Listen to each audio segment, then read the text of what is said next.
Hey guys, how are you? Hope all of you beautiful people are doing fine. And yes, this is the next part of What If Naruto Repeat Chunin Exam. What if Naruto was sent back in time and must repeat the entry Chunin exam over and over until he gets it right and possibly saves Konoha in the bargain? Let's start. Getting music lessons was easier than Naruto thought. He'd show up disguised as the Uchiha, and they'd fall all over themselves to show him around, let him test various instruments, and even give him a complimentary lesson or two, usually lasting for a couple of hours of decent quality instruction. It was sickening, absolutely revolting, favoritism of the worst sort, and still for all of that a very useful loophole for the poor boy to exploit. And he did not need more than a free lesson or two, given that he was in an endless loop of recycling days. One free lesson became an infinite number of them. The music teachers didn't even question as his skill began to rise, assuming it was the rightful privilege of the last Uchiha to know everything. Well, that was a useful weakness he could exploit in other ways, too. Naruto would be the first to admit that he had no martial arts at all. He had no style, no finesse, and absolutely no understanding beyond the 2-year-old charge the guy and hit him mindset. Heck, in one of the recent visits to the Inuzuka family clinic, helping out after having lost a bet, he'd gotten into an argument with Kiba about being weak, where the dog user had frankly told him that it didn't matter that Naruto knew the shadow clone, because 1,000 times nothing is still nothing. And, well, in all honesty, the blonde couldn't deny the truth of his friend's statement. What could you expect after years of teachers who would always arrange to send him to the principal, out on bucket duty, scrubbing erasers or otherwise getting him out of the way while the rest of the class practiced their martial arts and weapon techniques? Iruka had put a stop to that, but by then the damage had already been done, and Naruto, having none of the basics, had tried to compensate by sheer enthusiasm and bloody-minded determination, as he had in so many other areas of his life. Well, now Naruto knew better than anyone that guts and determination didn't make up for having no real skill. And really, he'd already sent thousands of untrained clones up against trained fighters only to have them evaporate like soap bubbles before the skilled guy. No, all he could really do was waste a skilled fighter's time. Even with all of his basic ninja techniques fully mastered, thanks to Abisu, all he could really do was waste more of the guy's time. He wasn't presenting any danger to the enemy ninja he fought, even when he fought for real. It was depressing, but another thing Naruto had learned was that you could not correct a situation until you accepted what it really was, no matter how much you might not want to face it. And being nothing more than a punching bag on a battlefield was something he felt had to be corrected, and soon. Taking a hit wasn't so serious a weakness for most people using the shadow clone, because taking a hit in combat was usually a very bad thing. Getting a kunai stuck in your chest was a big deal, whether or not you were a clone. So most fighters could go a long time before taking a hit at all. They'd learned to avoid it. It was an integral part of knowing how to fight well. But Naruto didn't know how to fight at all, not with any style, anyway. He'd always plowed forward, shrugging off hits and damage to go smack his enemy. No wonder his clones didn't last long. So he began a plan of attending sets of drills where he practiced with some academy students while under a transformation disguise as they got taught basic combat techniques at classes Naruto had somehow never been invited to. All he had to know was who was out sick that day and hadn't bothered to tell anyone, even if he had to arrange the sick day by tying up the students in question himself. First off, he did this with the poorest students in the lowest grades, that way his own ignorance did not stand out at all. Then, as he gained some degree of competence, he replaced better and better, and older pupils. After he'd done that enough to have a decent grasp of the basics, he would use disguises to impersonate top students and approach teachers for special one-on-one training. It embarrassed him that one of those top students was Konoha. But the kid had been having personal instruction under Ebisu for years. Actually, on that note, he deliberately sought out Ebisu disguised as Konoha a few times to help get a handle on the basics, because if there was one thing he had learned, it was that Ebisu taught basics relentlessly and well. Although he got a little ashamed at how surprised and pleased the special Chunin got that his prize pupil Konoha was listening intently for once. That embarrassment behind him, he sought out Iruka as himself for similar treatment. It shocked the Chunin how much his former pupil had improved, so Naruto told him he'd been seeking private lessons, which, in a way, was true. But even so, there was only so much those two would teach him while still believing he was the person he was passing himself off as, even himself. Still, even after months wherein he'd exhausted all of what the Ninja Academy could do to teach about armed and unarmed fighting, that still only brought him up to where a genin should be. Hey, it was miles above where he'd been before, and it was a top-notch rookie genin he'd ended up impersonating at the end, the best in the academy, so that's where his skill level topped out, as that was where he'd exhausted this opportunity for instruction. But that skill level still wasn't going to make much of a difference against the sort of things he'd been having to fight against. In fact, just to see, he tried his new skills out on Orochimaru, and the Snake Sunin didn't even notice the change. Even the charge of 1,000 skilled genin did not faze him any more than the previous charges of 1,000 unskilled berserkers. Either way, he'd cut them down like grass. But that wasn't the point. No, the point of this whole exercise was still on exploiting what the generous townspeople would give to the Uchiha, usually without question, and glad for the opportunity to do so. And, well, no one who was capable of teaching fighting arts would believe that Sasuke wasn't already a skilled genin. So, now having the fighting skills a proper genin should, and that Sasuke had been using months ago, Naruto was in a position to approach instructors and ask for training. It was sickening how easily he got it, too. However, just as he was on the cusp of great success, he hit a wall and his hopes came crashing down on him. Because the really good instructors noticed something that the ones at the academy never did. Naruto had never internalized those lessons in the way a good fighter had to. Fighting was a very physical art. In order to be good at it, the body itself had to know what it was doing. But due to the endless repeats, nothing physical stayed with him. He couldn't condition his body, nor could he train reflexes. And that was a problem, because the body needed know what it was going to do. Naruto had trained his mind until it knew it very well, but that wasn't good enough. At that level he was still thinking about what he had to do to get it right.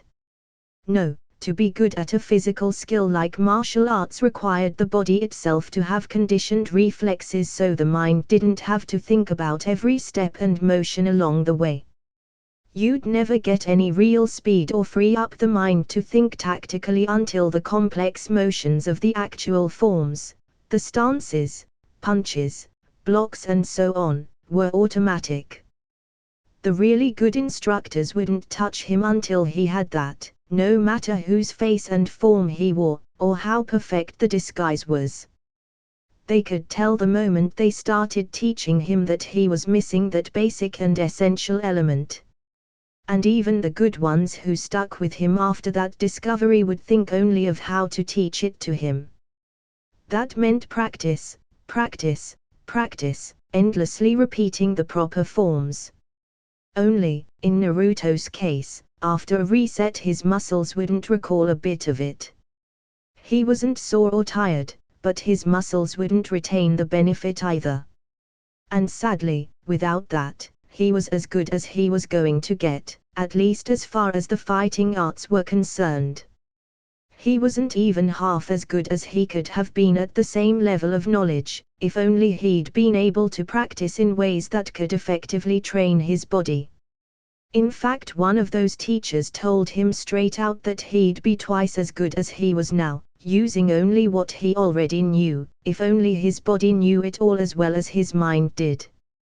The teacher had been trying to encourage him, as twice as good as the top academy student, whom he'd been impersonating to get his instruction of late, was almost as good as a rookie Chunin ought to be, which would put him in the ballpark of where he wanted to be, because he was still taking that test.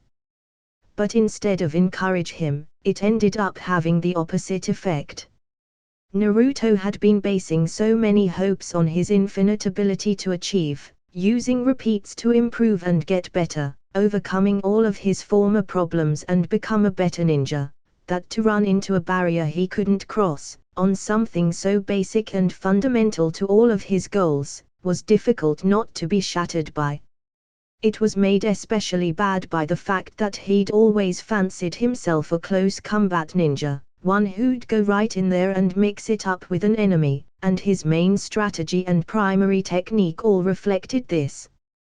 Then to be faced with this, having hit an uncrossable ceiling on his martial arts talents just when he was beginning to feel he could be good at it, and the sure knowledge that if he wanted to improve further he'd have to abandon further progress on that one path and reinvent himself as a ninja.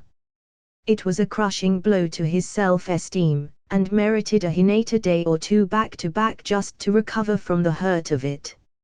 Even so, he'd had to cry a bit before he could get over it and accept his new handicap. By the time he'd hit the same limit on his musical studies he was almost resigned to it, having somewhat expected it. But it still hurt. So he still took a week off of any serious training to have a prank vacation to make up for it.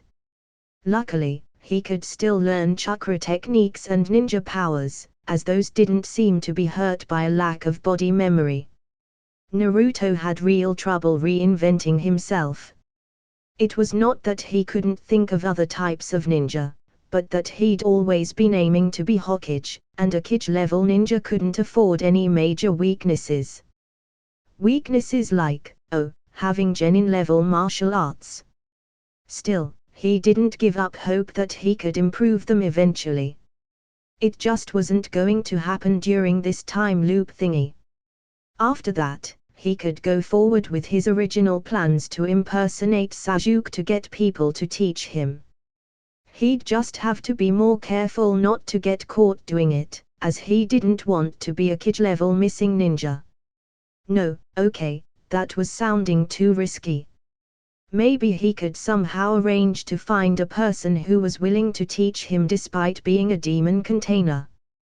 That would prove better in the long run. But that was getting distracted from his immediate goals. A Hokage had to be strong in many areas, and martial arts was only one. He could and would deal with that later. For right now, there were plenty of other weaknesses he could be working on improving with the opportunities at hand. For example, there were ninja medics, ninja who focused on special moves or secret powers, elemental wielders and even illusion specialists. Getting people to teach him cool special moves had been a goal all along, and it hadn't been turning up much. So it seemed best to look to other areas, at least until something opened up.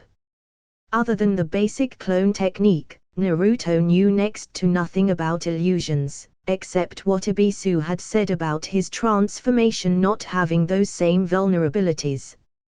He knew that they required power, something he had a lot of, imagination, another area in which he was gifted, and skill. Well, of the lot, the only area he wasn't already well supplied in was skill, and that could be remedied. The only thing now was some instructions to follow, and he could get started. And, it just so happened that one of those people the Hokage was regularly sending him off to learn under was Kyuinai, who was an illusion specialist. Feeling buoyed up by this new hope, Naruto bounced up out of bed and set off to go see Chunin. Holding a letter from the Hokage in her hands, the illusion mistress was speaking in a somewhat resigned tone of voice. The problem, Uzumaki, is that not everyone can learn to use illusions, certainly not the higher-ranking ones. You need a good imagination, which I'm sure you have, but also good chakra control, which I'm just as sure you don't. The boy took a deep breath and responded reasonably, "Are you sure you can't give me some test? I've got the basic clone fully mastered, and without the use of seals. I'm willing to work hard," he pled. The Jonin sighed. She hated giving kids bad news, but this one practically pled for it. "Okay, show me your clone." He did, and she was impressed. It appeared before she'd even finished asking, and the kid hadn't used any hand seals to do it. The tiniest wisp of smoke was the only sign of its appearance, and without that she would have suspected the kid of having already hid a clone around a corner just waiting for her to ask before bringing it out. "I'm impressed." She nodded her head. "That's as good a clone as I've ever found. The problem is all of the other illusions are at least a full rank higher. How good is your chakra control, really?"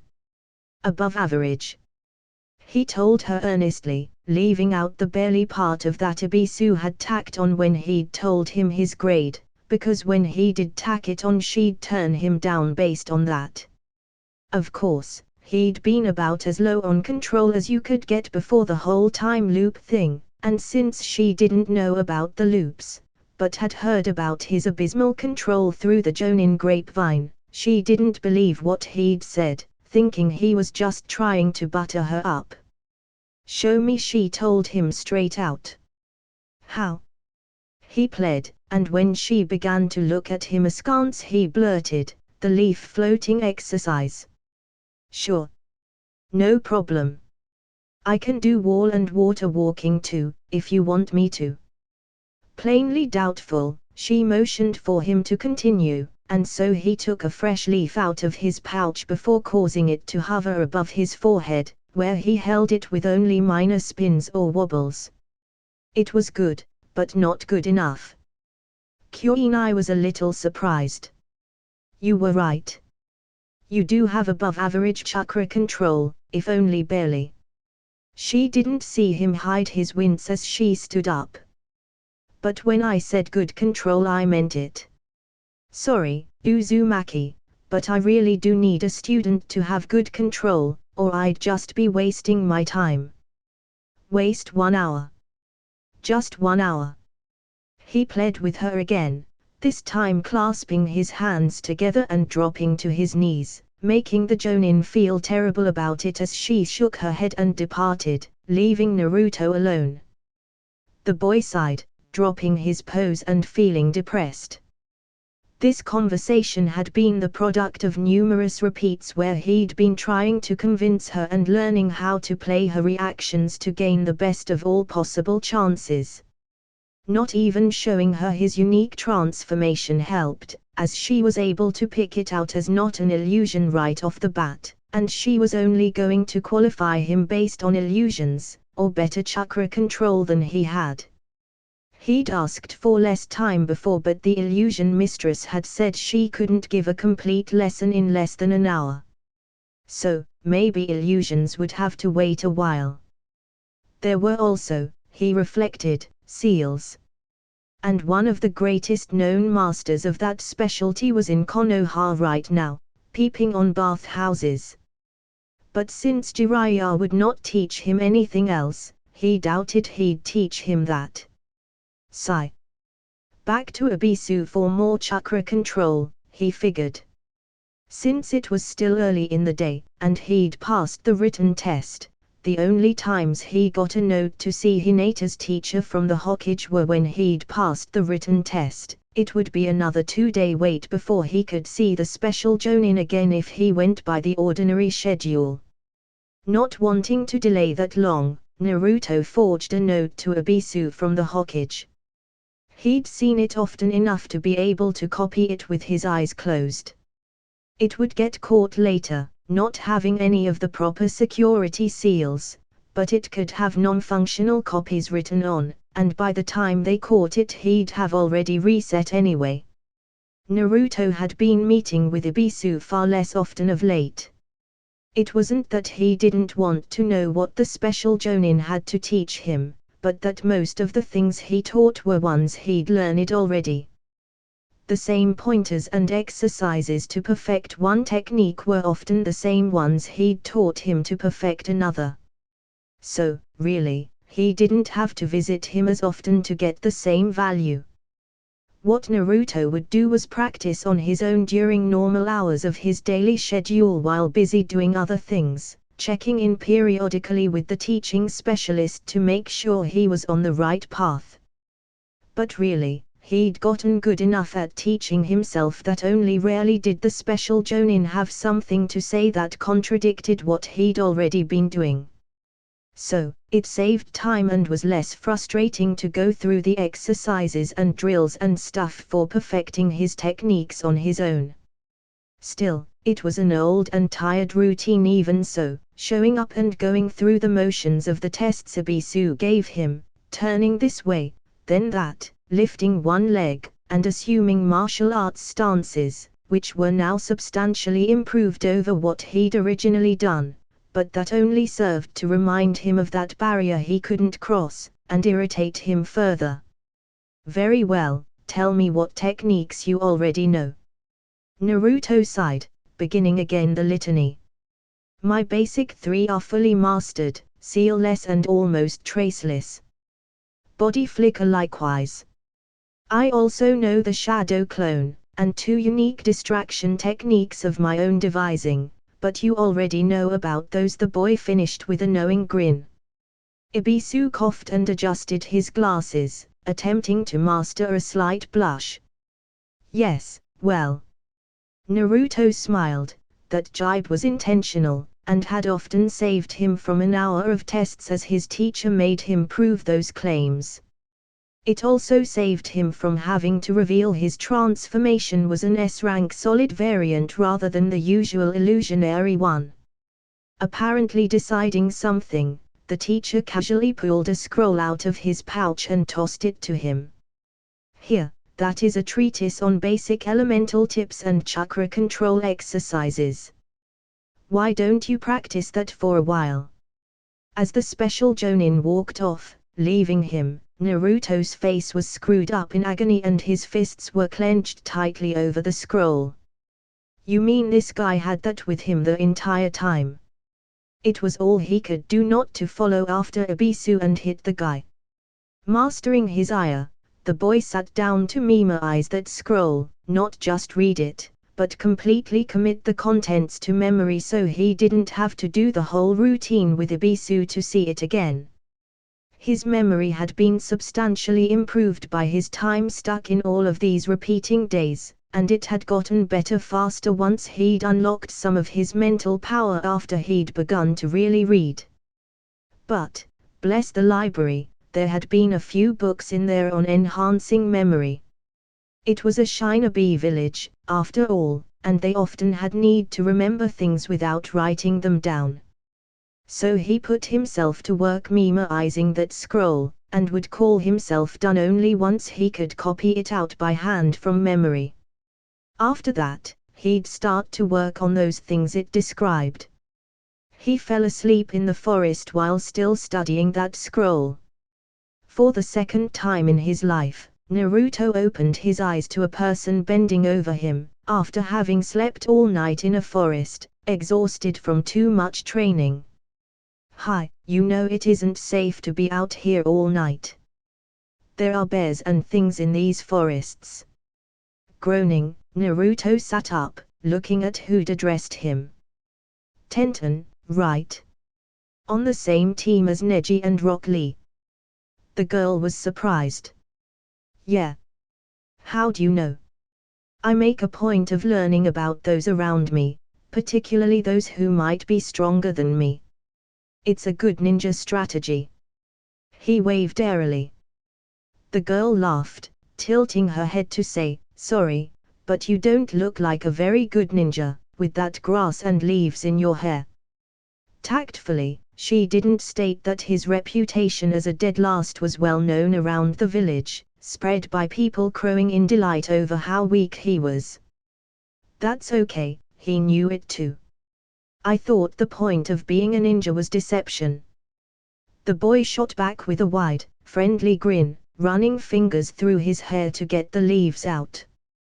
The girl thought about it and conceded, okay, what do you know about me? The boy shrugged, and sat there, thinking. Well, obviously I know about your team and Chunin instructor, but that's not so much about you, is it?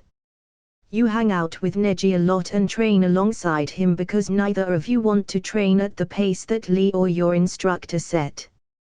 You specialize in weaponry, and your teacher says that you can hit a bullseye 100 out of 100 times.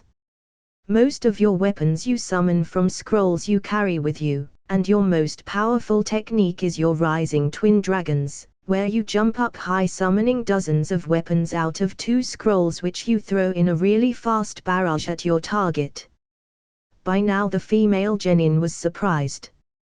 That kid really did know some stuff about her. But Naruto wasn't finished. He was scratching his head. Some girls around town say you have a crush on Neji, but don't think he returns it. You want to prove that female ninja can be as strong as males ones, and you admire Tsunade, the slug Sanin. Well. You really do know a lot about me. The girl was impressed, and trying hard to hide both her blush at the crush thing, and her disappointment that her peers felt she wasn't getting through to the Hyuga boy. Reading her face expertly, Naruto felt a little ashamed and tried to soften the blow. Don't worry too much about the Neji thing. The guy can be a bit of a pain, but he's really unhappy himself. The Hyuga family have this big thing where the main house are rulers over the branch house, who they treat like slaves. They even put a brand on their forehead, a seal that can kill them if they disobey. Neji's father was the twin of the clan head, but because he was born a few seconds later he got stuck in the branch house. He resents Hinata because he doesn't think she is strong enough to be in the main house. And then his dad got sacrificed to save the life of his twin, who is her father. So, yeah, he's got issues. He tried to finish off with a merry chuckle, but it came out sounding nervous. Tenten's eyes were wide. How did he know all this? She'd been a teammate of Neji's for over a year now and never heard any of this. I'm kinda dating Hinata right now, Naruto concluded lamely to cover the question he could see in her eyes. The whole thing upsets her. Concluding that he had to be right, girls were more talkative than boys, the girl relaxed, then changed the subject. So what are you doing out here all alone? Happy to be back on a safe topic, and deciding he could even tell the truth, Naruto held up the scroll he'd been studying. Oh, training to be a better ninja. I don't have many techniques, and this was supposed to help me. I guess I got so tired reading it that I fell asleep. He. She smiled at him. Tenten turned out to be a wealth of information on useful techniques no one had ever taught the village pariah. Like Naruto, she didn't have many special ninja powers, but she did have her signature technique of storage seals. Like Naruto, the girl was something of a combat expert, although ranged instead of melee. And, also like Naruto, the one power she did have made her more effective at her specialty. But where he spammed a battle with clones to augment his effectiveness, she used storage seals on scrolls to carry far more weaponry than she could otherwise lift, much less control. But both of them were combat multipliers, making them better at that which they could already do.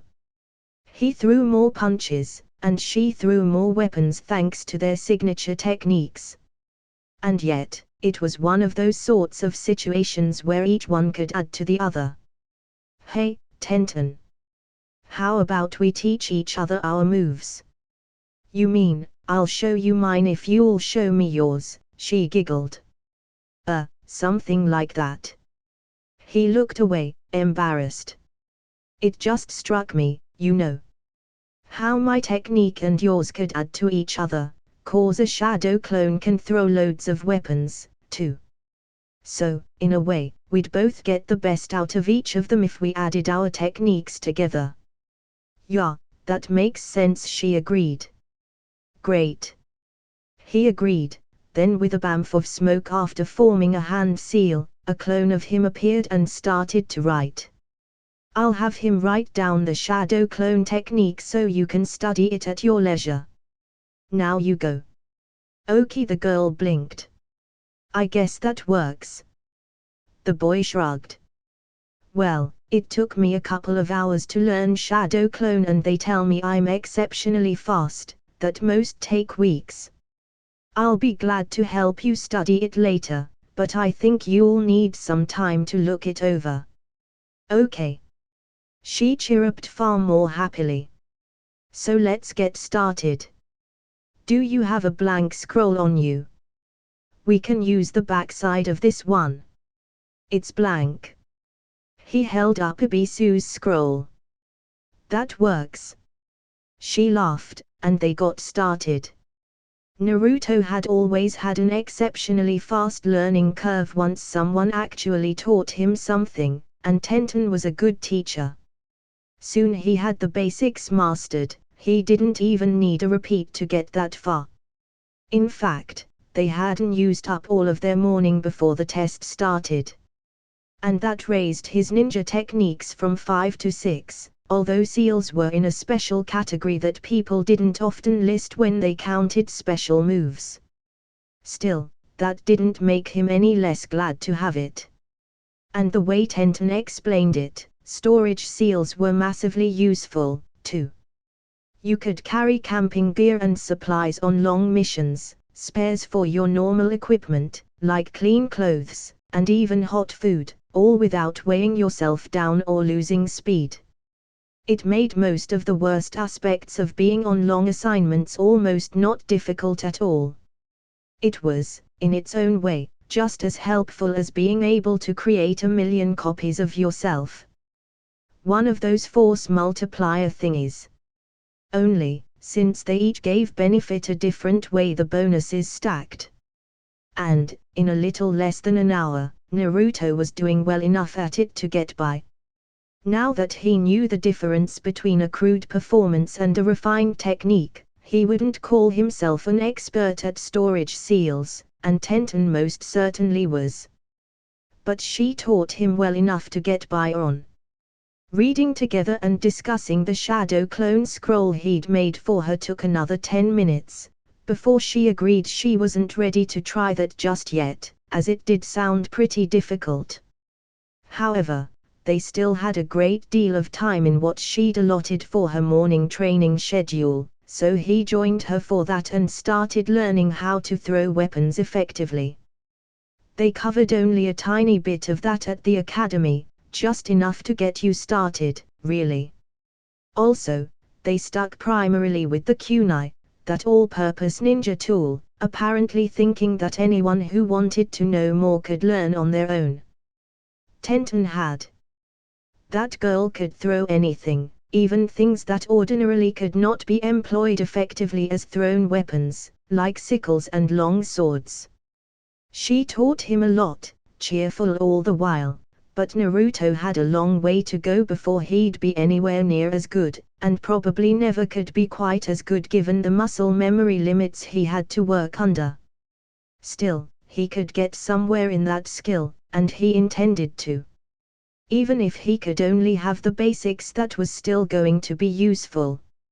After all, he could only crowd so many clones in punching range around a target at once, but if they stood back and threw weapons, well, they could do more. So he made certain he knew how to train further in this by himself before they moved on. She even dropped hints that a person could steer weapons with wires, and that sounded fascinating. After all, a number of very deadly things could be done with wires, the trick was getting an opponent to blunder into them.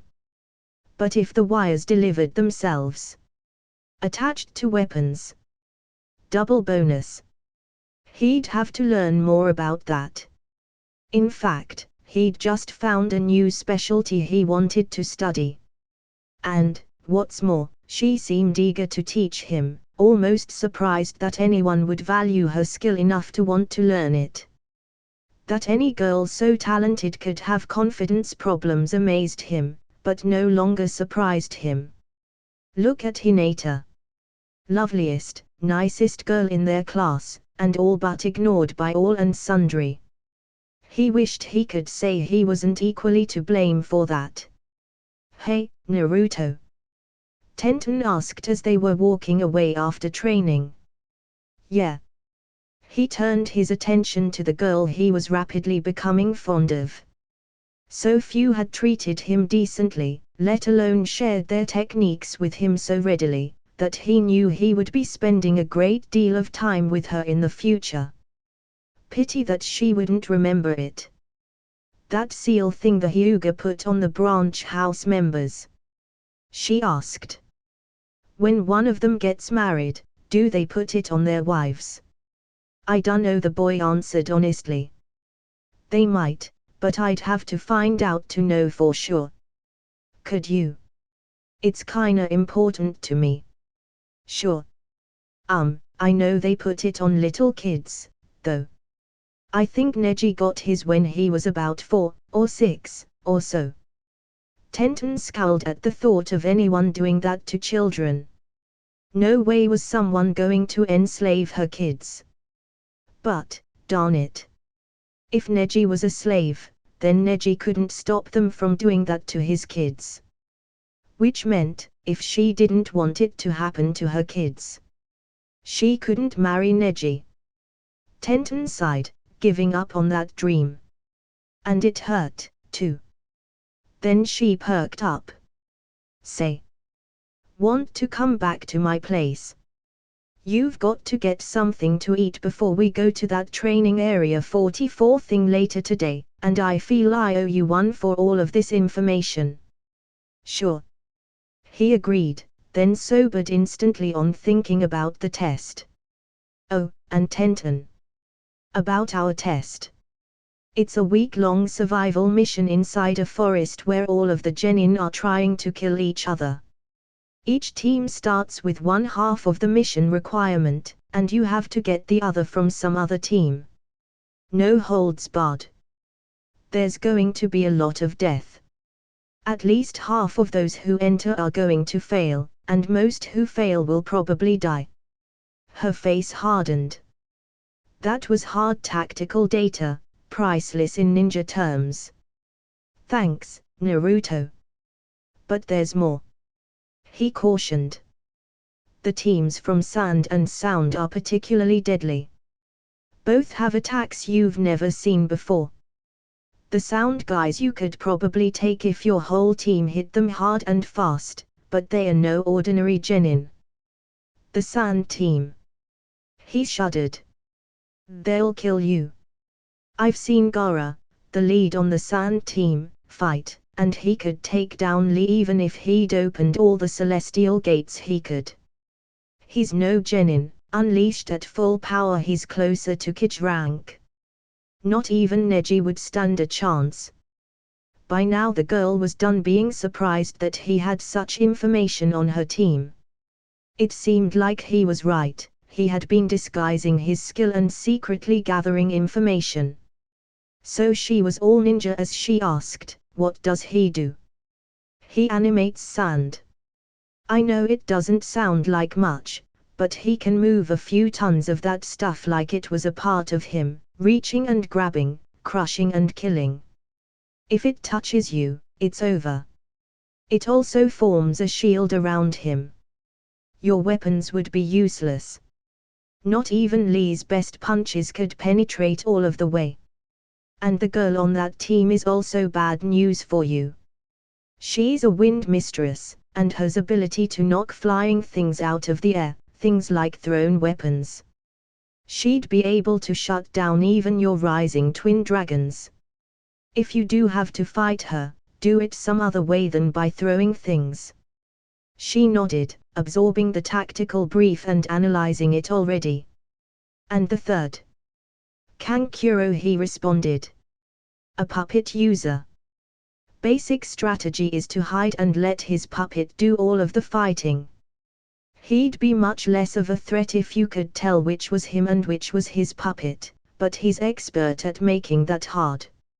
It's strong and got built-in weapons, and can take a fearsome beating. If you could fight the guy himself, though, he isn't too bad.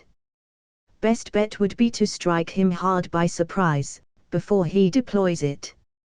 But considering the rest of his team, I'd avoid combat altogether. He's great at throwing delays and diversions at people, and the other two would finish you off. The girl is nearly unbeatable at a distance, and Gaara is suicide to face at close to mid-ranges. Together, their team hasn't got any exploitable weaknesses. Again she was nodding. Hey, Naruto.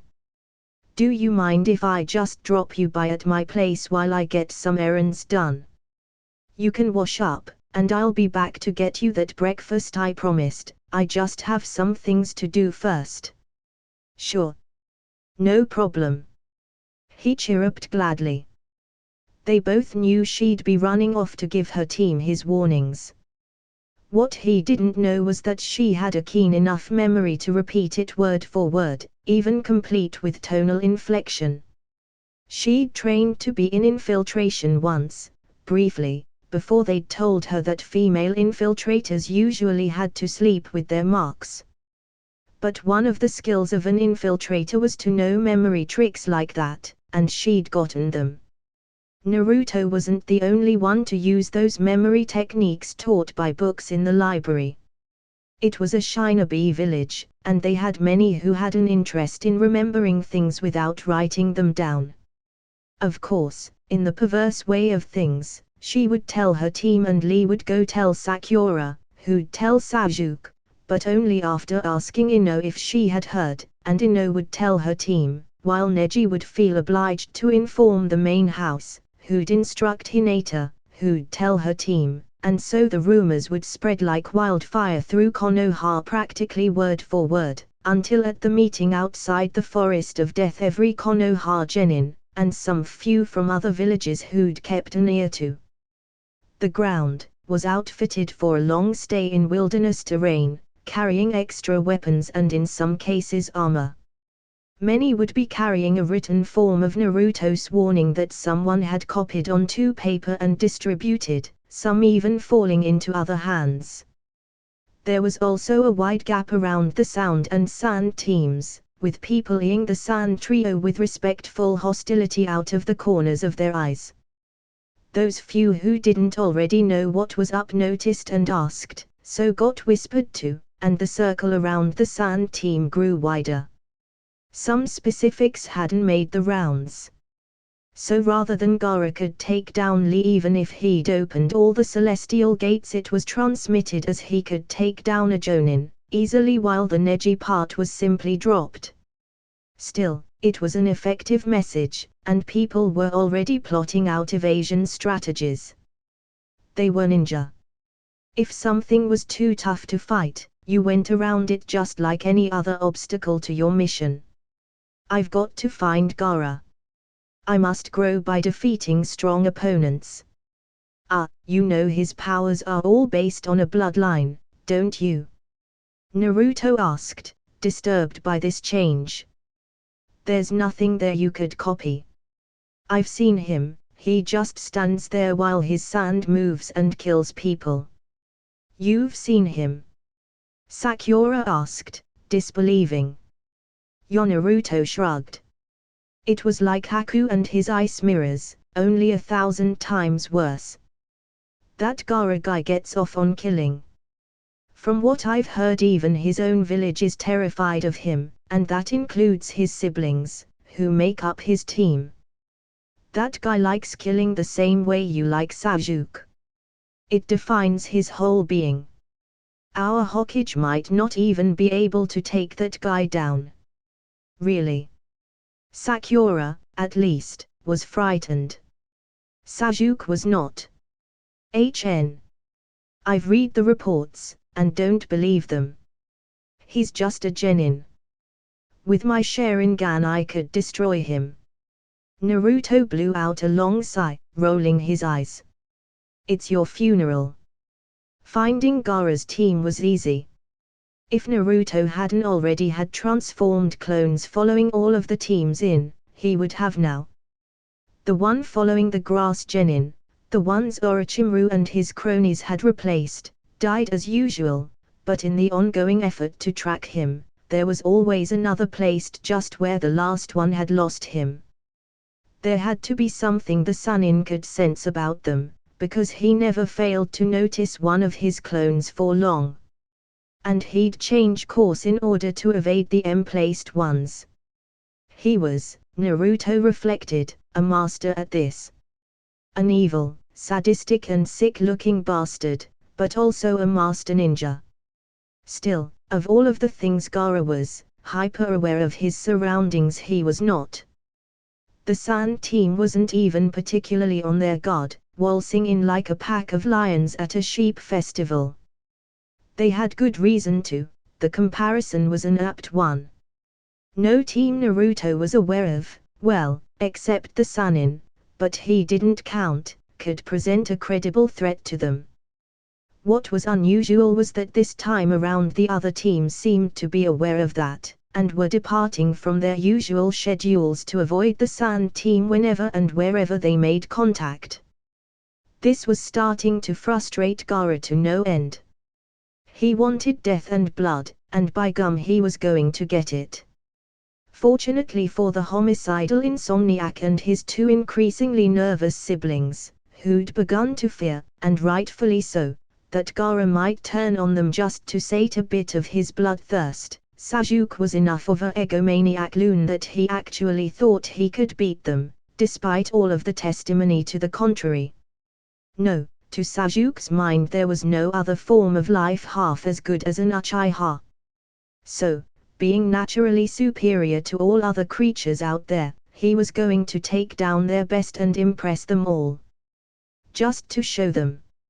A suicidal form of egomania, as there had been plenty of Uchihas killed in battle against those same lesser creatures before.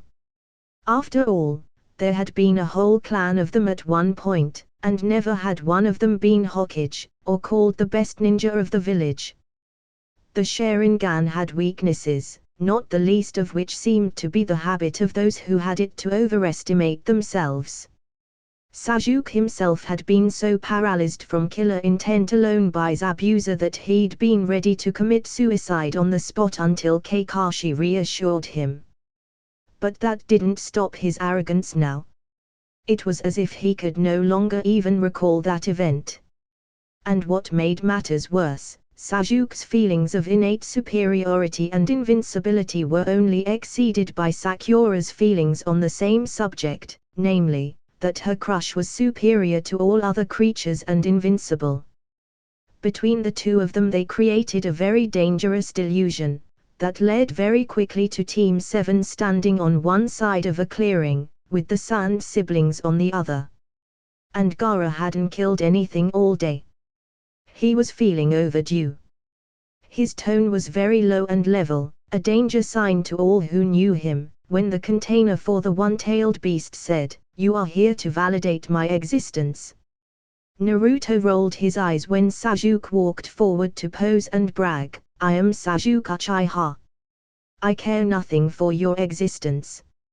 Sasuke shot a hard glare over his shoulder at Naruto, whom he'd overheard whisper trill words were never spoken. Turning back to face the Sun team, this time with a deeper scowl on his face, the Uchiha bragged, "I am going to defeat you and claim what is mine by right. As a Chunin of Konoha I will have more power to defeat my brother, and then I will revive my clan. Go Sasuke! Sakura bounced up and down twice, cheering. Oi! Samurai! Naruto shouted through cupped hands. Do you want to step aside and talk with me while your brother slaughters my teammate? You know Gaara's going to win, so I have no point in fighting you, since my team will be disqualified anyway. What do you say, Naruto? Sakura tried to bonk him on the head, only for the blonde guy to dodge her attempt, laughing. Sasuke was glaring at him in disgust, while the Sand team didn't know what to say. Already Naruto was skipping a significant distance over to the side, pulling out the dining room set he'd made for himself and putting a feast on the surface. Hey, Kankuro! You're invited, too. There's more here than she and I can eat. I'd ask Gaara to the table, but no, I'd die before I could leave it again. So I think if he wants to eat, he's going to have to wait until I can scurry off into the forest like a frightened rabbit. I don't feel like being crushed to death today. Once a check with Gaara proved he didn't care, the Sand siblings left his side, smirking, to join Naruto at the meal. Thanks. Kankuro picked up a slice of roast and popped it into his mouth, chewing for a moment before he added potatoes and gravy, vegetables and juice to his palate. No one else would have noticed the slight signal he gave to Samurai, who only then chose to seat herself, but Naruto had figured the puppet master would send in his toy first. He hadn't known it could test food for poison, evidently it could. But, strangers in a strange village and all, he guessed he couldn't blame them for being prepared. Out of curiosity, he watched to see if he could tell when the real Kankuro would switch in for his dummy. The food was excellent, and Samurai was making no secret of that as she joined the Konoha genin in digging in. Out on the playing field, a drama was beginning to develop. Who is your brother? I will kill him for you, Gaara softly stated as he stared at his most recent prey. Only I get to slay my brother, Sasuke snarled. Only an Uchiha can kill an Uchiha.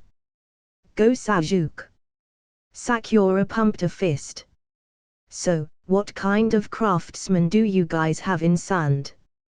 I know you can't grow crops there, so you import most of your food, so I figure you have something to export. Naruto conversed reasonably, after pouring himself some juice. Steel, mostly. Kankuro chomped with his mouth full of rolls. We've got tons of the stuff near the surface, just covered by sand, metals of all kinds actually. Our weapons are good enough. Most of you guys in Konoha use them. Really? I didn't know that. Where do you get the carbon from? I know iron comes out of the ground, but... Pshaw. Samurai hushed them. Give your teammate some respect. Those are his last words out there, after all. A vein was pumping on Sasuke's head at not being the center of drama. He chose to ignore the sideshow for now and focus on the real opponent, and the glory it would gain him to defeat him. Then Naruto had to take even that away by cupping his hands and shouting, his brother is Itachi Uchiha. Now get on with it, or are you planning to bore him to death? Sasuke's fists were trembling and he nearly broke his staring contest with Gaara to go over and clobber his teammate. Sakura was not so restrained. A lot of it's in the ash we get as a byproduct from running our forges. We do have mines for coal, otherwise we'd be stuck importing wood, and the prices would break us. Kankuro continued, as if he'd not been interrupted, having his dummy trip and immobilize Sakura, muffling her screams as she shouted over the outrage of it all. Actually, it's hard enough as it is. I can imagine. Naruto empathized. And can I just say how impressed I am that in spite of how closely I'd watched you, I hadn't caught the change of position between master and puppet. Thank you, Kankuro demurred. Can you pass the butter? Certainly. Oh, yes, I'd forgotten dairy products don't ship well. You must not see many of them in sand. More than you'd think, the puppet master said around a mouthful of buttered potato. Tumrai couldn't help herself and broke down laughing helplessly at the sight of it all, this casual conversation over the backdrop of her brother's murder. Gaara himself was finding this a unique experience, which is why he'd not rushed things further. But no point in waiting anymore. He spoke softly to Sajuk. I will kill your brother, because you will be unable to. No. It is my destiny. I must defeat Itakai. Sajuk shouted. No, Gaara disagreed. You are mistaken. You have no destiny. You are already dead. That was when the Uchiha felt what was going on at last. Sometime during this conversation, sand had crept up over his toes, climbed up his legs and was entering his shorts. At the very moment he noticed it, the pool of sand around his ankles made a lunge and captured the lower half of his body. He struggled, but he was already tightly bound, his hands trapped beside him as the sand lifted him into the air. Gaara's voice continued soft. You will not be reviving your clan, either. Blood spurted from the trapped Uchiha as Gaara's sand crushed Sajuk's balls. Yes. Naruto pumped a fist. I am definitely making sure this happens again. Even his tablemates stared at him oddly after that pronouncement. Moments later, Sajuk too had met his demise, his Sharingan useless against Gaara's sand, having already been trapped before he was aware of danger. So Naruto turned back urbanely to his conversation. What kind of fan is that, Tumrai? Is it special made? Where do you get them done? Later, marching away from the strange luncheon, having given up their scroll and heading toward the exits while the Sand siblings went on to the tower, Sakura was glaring holes in him, refusing to speak. Oh, give it a rest, the boy chided. I didn't actually bring my dining room set with me today, Naruto admitted. So instead I transformed a few clones into replicas of them. If Sajuk had one, it would have been easy to detain or give the others crippling injuries, since they were already, literally, in my laps at the time I'd be revealing my trap. The next day, after the reset, walking past the pair of disguised Chunin on his way to the written test as usual, but thinking about the events of the last time through, Naruto paused and asked, pointing toward the door. Okay, I know that is an illusion, and you two are Chunin. So how do you do that? The pair of disguised Chunin snorted. What? The door. It's called the veil technique, and with it you can cloak small areas in a different appearance. So, how do you do it? He pressed with just enough eagerness to get their egos stroked. One of them shrugged. It's not hard, only a D-rank technique.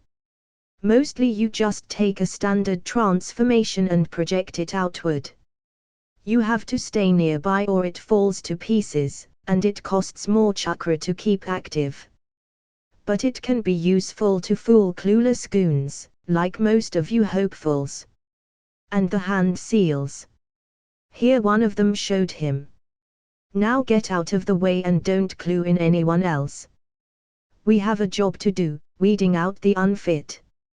Having liked the last set of events he'd set in motion, Naruto decided to repeat it for a while. That meant passing the test and forging a note to Abisu so he could get the scroll so he wouldn't look odd to Tenten when she woke him up in the morning after sleeping outside in the forest. They'd train together, and pretty soon he had the basics of all of her tricks down. All that was left from that point was to refine and practice them, but doing so he got to be good friends to her. She didn't remember him past any resets, obviously, but as he learned to like her and know her better, he was able to learn her buttons and impress her and build a surprisingly good relationship in a fairly short time. While obviously not in the same boat as him, Tenten was a very lonely girl and eager to have more friends. He found it easy to respond to that, and soon was seeking her out for more than just training. There were also those conversations, learning everything he could from the sand team. And the entertainment value of seeing Sasuke's balls crushed over and over somehow never grew tiresome. It just kept getting funnier every time he saw it. He'd even spooked Gaara once over how hard he'd laughed while Sasuke got gelded. But it was all for training purposes, really. He had to repeat it all that way, because, yes, there was no other way to get the Sand siblings to the table, that was it. Useful information and all. It was just a side benefit that seeing the psychopathic insomniac creeped out by him was a hoot all on its own. But forming a few hundred shadow clones into a harem variant that had them all dressed like cheerleaders, and having them all loudly celebrate the Sand Demon's victory jumping about waving pom-poms wasn't too much, now was it? No, there had been some times in there where he'd really disturbed Gaara. As far as training, things were going swimmingly there, between Tenten's help and Ibisu's scroll. Plus, he also had a significant personal project on his own he was fitting in on the side. Learning how to project a transformation technique when what he did wasn't a standard transformation was a fair bit of work. He tried his own as a basis and it didn't work, or at least it wasn't possible given what knowledge he had. Luckily, at least no one was out to stop him from learning an academy-level technique, so he could go ask Iruka or look it up himself to learn the basic transformation, the real one this time, in addition to his own version. For simplicity's sake, he decided to call the academy version the disguise technique within himself, because that was all it did, and his own shapeshift, as that was equally descriptive. Picking up the disguise technique was easy by now, as was perfecting it, as he already knew all of the ins and outs and tricks for it, having done it all already for his own, much harder version. His improved chakra control over his academy days helped a fair bit, too. From there it really wasn't too hard to take it that one step further and get a version of the veil going. Knowing the internal workings of the disguise, as he did, made the rest of it seem easy. His experience with the shadow clone also helped him quite a lot, and his mastery of the basic clone also pushed his knowledge along, as that one already dealt with a projected illusion. Really, he found it so easy he was surprised that it wasn't harder. Oh, there were a great many details to work out yet, blurred edges and all of the things Ibisu had named, but he was able to get something going quickly. And that gave him a significant hope, as between his disguise and the new veil he'd have 3 illusions to show off to Kuinai. Mastering them wouldn't be too difficult after all he'd already done, and with 3 good, solid illusions to show her instead of 1 he'd have a greatly increased chance to convince her to accept him as a student, even if just for 1 hour. 1 hour, that he could be infinitely repeating. No, his chances for acquiring a specialty were definitely looking up. Even if it would be months of work on his own to get these perfect, he now had a route to follow that he could work on that led to a definite hope of success. It would have been enough by itself to keep him interested, but there was also training alongside Tenten in the mornings. Also, at the same time, he was getting to know Tamrai and Kankuro more on the other end of that same schedule, having bizarre lunches with them while Gaara squeezed Sasuke's balls to mush before crushing him to death, and the Sand siblings were also surprisingly good people, once you got to know them. Perversely, they were almost as lonely as Naruto was, and for almost exactly the same reasons. On that surprising basis, he found himself building something of the same odd friendship he had with Tenten with them.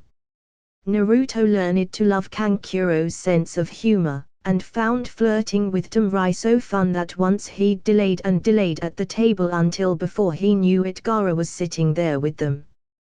Being within arm's reach of the deadliest person outside of Orochimaru he'd yet met was something both frightfully terrifying and yet strangely normal after all that had happened. Really, it was exactly like he was just playing in a movie instead of feeling he was there for real. And, to him, it kind of was, as no matter what happened, the next day, all the players would be back to their starting positions, ready for another take.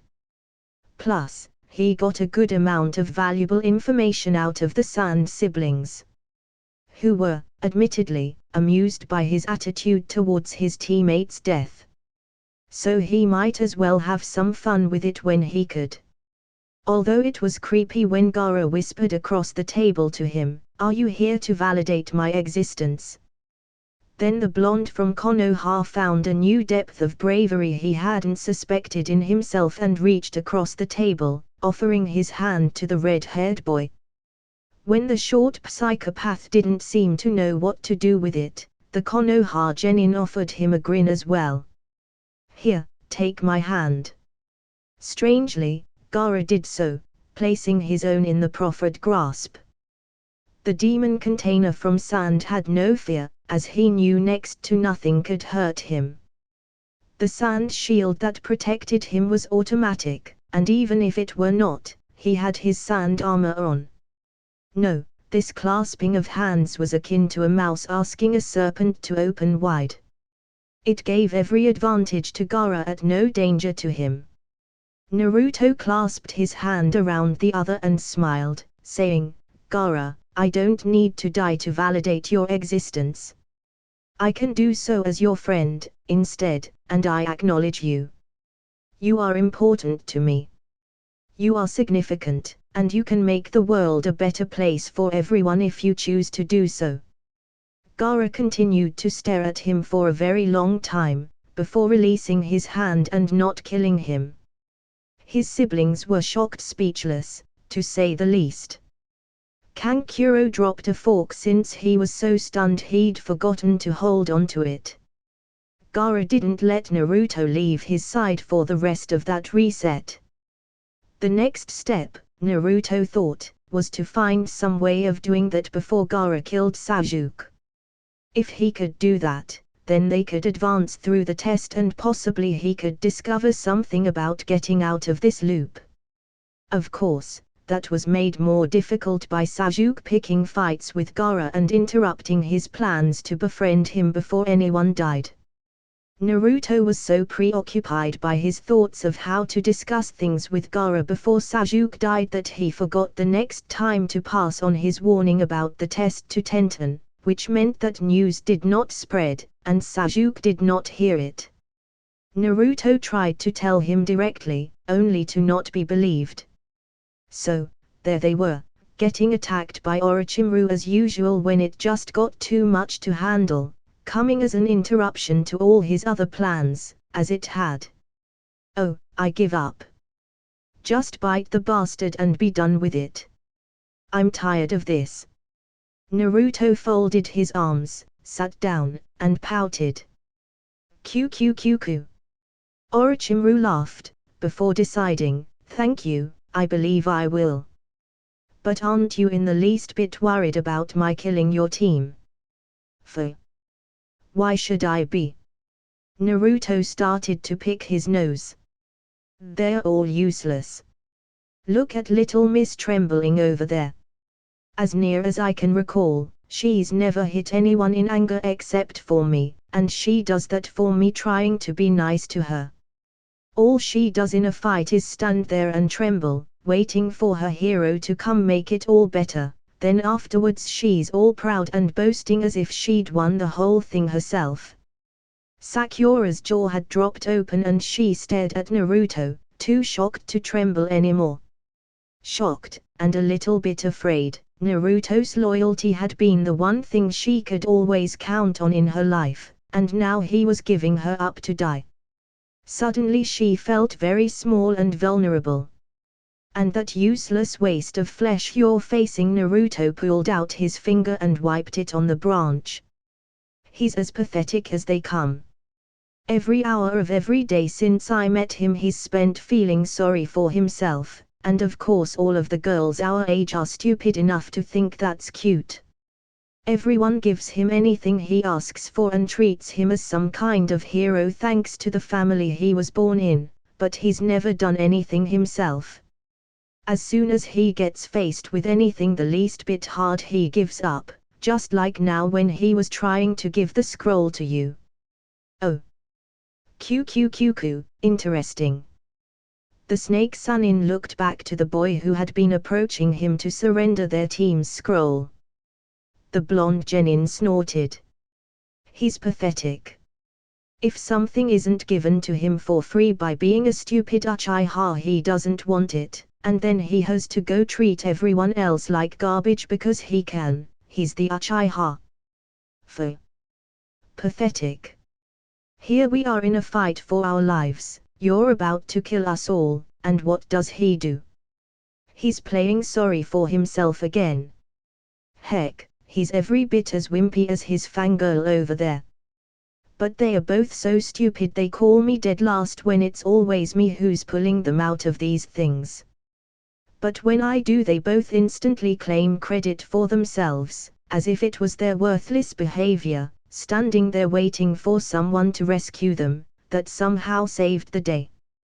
Without me, they'd have lost every fight they've ever been in, they'd both be long dead by now, both them and their teacher, but they have to treat me as if my grades at the academy somehow, mysteriously, make it so my saving their scrawny, pathetic, useless lives in every fight since then doesn't matter. Go ahead, kill them both. They deserve to die. Sakura, who'd been shocked out of her paralyzing fear enough to listen, winced at every statement. Then she looked over to Sasuke, questions in her eyes. Had she been fooling herself all along? It didn't seem possible, but suddenly Sasuke didn't seem so invincible anymore. The Uchiha, however, was enraged that anyone would dare speak about him like that. It was a close call, but he elected to attack their enemy instead of Naruto, and when he launched his attack, he actually impressed the snake summoning freak. So the freak beat him up, bit him, and was gone, leaving them all alive for the first time in what felt like forever. Naruto was so stunned he nearly fell off the branch he'd been sitting on. Sakura was torn between mortified, scared and furious. Sasuke would have been raging mad, but was too busy being comatose and nearly dead.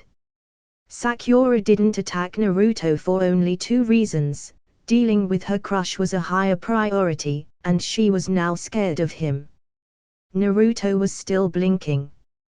They were alive. Okay, quick, commit what happened to memory so he could do it again. Later that same reset, they were both kneeling over Sasuke's feverish and shaking body in a shallow cave made by tree roots when it happened. Nah. Sakura cleared her throat painfully. Naruto. Do you think, maybe after we get out of here, you could take me out? He'd been a complete gentleman with Hinata, after all. That lunch date they'd been on together had been very cute. Surely it couldn't be too bad. Sakura's reasons were complicated, and she didn't fully understand them herself. Yet suddenly the fear of losing Naruto's support terrified her, and she'd begun to realize that would hurt her, that no one else had been so nice to her, and that she'd been driving him away. So she'd acted to do what she could to reel him back before it grew too late. The boy sighed, diverting his eyes to go look out over the rest of the forest. Sakura, I asked you out once a day, on average, for 6 years. That's 2,190 requests for a date, and each time you turned me down was worse than the last. Sorry, but I'm not interested. Oh. Sakura was devastated. He'd gotten away from her. She didn't know how, or when it had happened, but she had lost him. Her attempt to reel him back had come too late, and she'd missed all of the danger signs of his approaching separation. She felt shame as she realized it had been too late to keep him before she'd even thought to try. What had she done? Had she been so terrible? Except, well, maybe she had. Looking back on it, she couldn't recall the last time she'd said or done something nice for the blonde-haired boy. She hadn't wanted to encourage him, but suddenly she realized that he'd become her foundation. He'd been her one constant, a never-ending source of affection bearing her up no matter how life got her down, her ace in the hole against Ino, and something to cheer her up every time Sasuke turned her down, and now she had truly lost him. She couldn't put to words how much that hurt, or how scary it was to find herself cut free of that support, to suddenly find herself adrift in the world having to face all of the little hurts and Sasuke's rejections on her own. With a bite out of her heart she realized Naruto hadn't even been calling her Sakura-chan. It had always annoyed her before, but now, she missed it. Neither drew any attention to the fact that she began to cry behind him. It was an hour or more before she choked out, shyly, "Naruto." "Yeah." He did not turn to look at her. She spent a moment shivering over his coldness. "Do you know so much I never expected? Do you know any special healing powers? I think Sasuke could really use some help just now." The blonde boy softly sighed. "No, Sakura, I don't." "Oh," she replied equally softly, her voice tinged with concern on behalf of their fallen comrade, and his plight. Inwardly, Naruto was thinking, just because I don't know any right now, doesn't mean I won't. Sakura is right.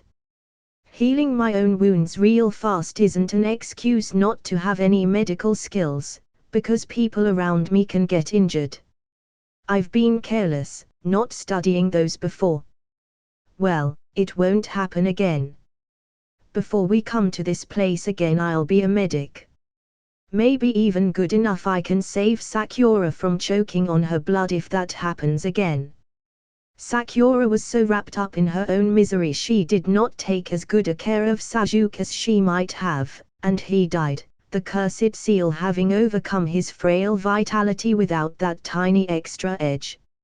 Love has a healing power all its own, completely apart from ninja skills, and the focus Sakura had once given to Sasuke had transferred some of her energies to him during those critical hours while the seal was turning his own chakra against itself. No matter how weak or powerful, a person is always equally matched against themselves, and the body paid the price of this battle the cursed seal initiated, usually ending in death. It may seem a small thing, but that was really the deciding factor in who lived and died upon receiving the cursed seal. Those who had someone to love and care for them lived, as even so tiny a boost was enough to tip the balance, while those who did not died. Orochimaru was ignorant of this himself, having no idea why one person lived and another died, despite decades of experiments. Healing techniques, all being chakra-based, got turned about the same way as a patient's own chakra supplies and were useless. Love, being made up of an entirely different energy, made up the difference in a way that got around the cursed seal's effect. However, with Sakura focused on her own misery and suffering, she did not have the total devotion to spare that had been bolstering his constitution that final, extra degree their first time through the forest. So, Sasuke died, and they reset. Naruto started getting severely frustrated. It did not take him many repeats to discover that it was not his performance that made the difference in whether or not they all survived that fight with Orochimaru. It was Sasuke. Naruto could commit everything he had to that fight, or nothing at all, and it wouldn't make the slightest bit of difference. The only thing that mattered was getting Sasuke worked up enough to go all out against the Snake Sanin. If Sasuke impressed Orochimaru, then the missing ninja wouldn't kill any of them in order to let Sasuke continue on in the Chunin exams. Sasuke, like everyone, needed a three-man team in order to progress, and as near as Naruto could tell, the freaky snake guy wanted that for some reason. A bit of trial and error proved that Naruto didn't even have to get sealed during those fights. It happened if he went all out and forced the freak to deal with him, but he didn't have to do that, didn't have to do anything at all. It was all Sasuke. Life sucked sometimes. Hey, Kabuto. Wait up.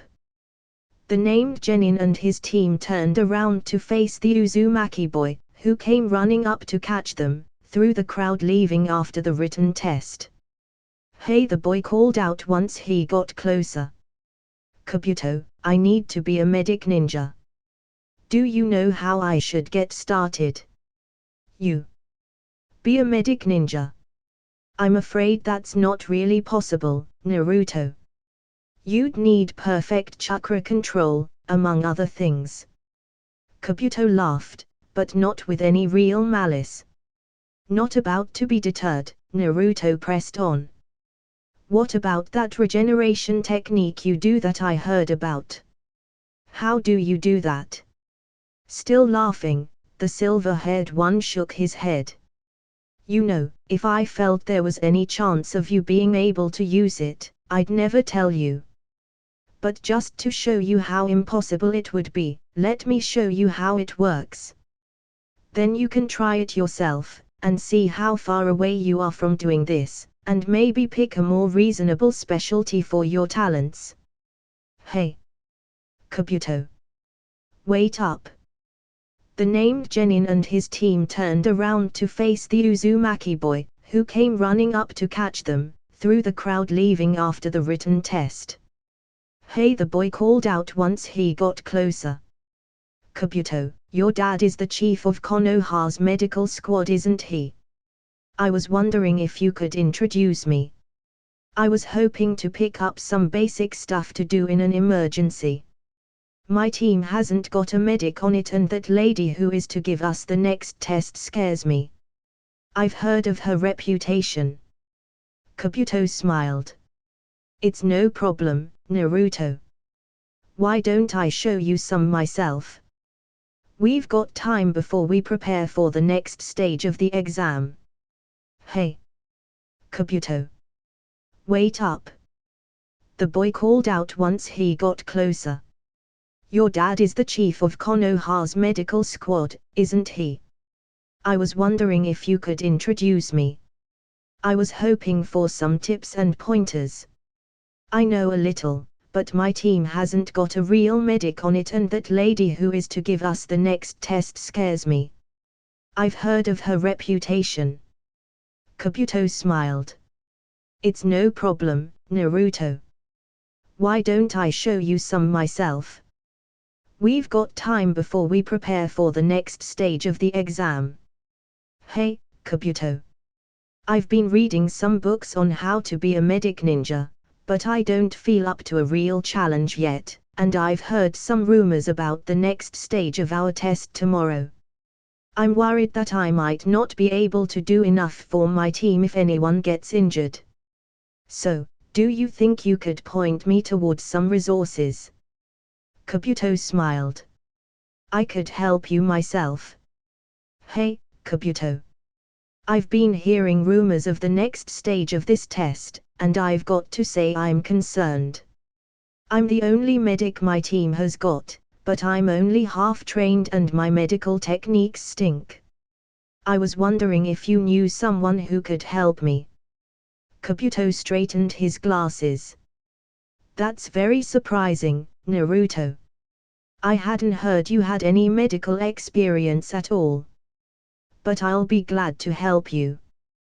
There is a spare office in the hospital that is usually empty this time of day. We can use the charts and tools there. You really need perfect chakra control to be a good candidate for learning this technique, Kabuto told him. Yeah, I know, but the girl on our team has no interest in such things, and I've been elected. So how do you do the technique? Well, it would be easier if you had more knowledge of anatomy. Say, Kabuto. Do you know where the Anbu have their anatomy classes? You know, the ones where they study nerves and pressure points for taking down targets. Kakashi told us about how they train Hunter Ninja to do that. Yes, of course I know.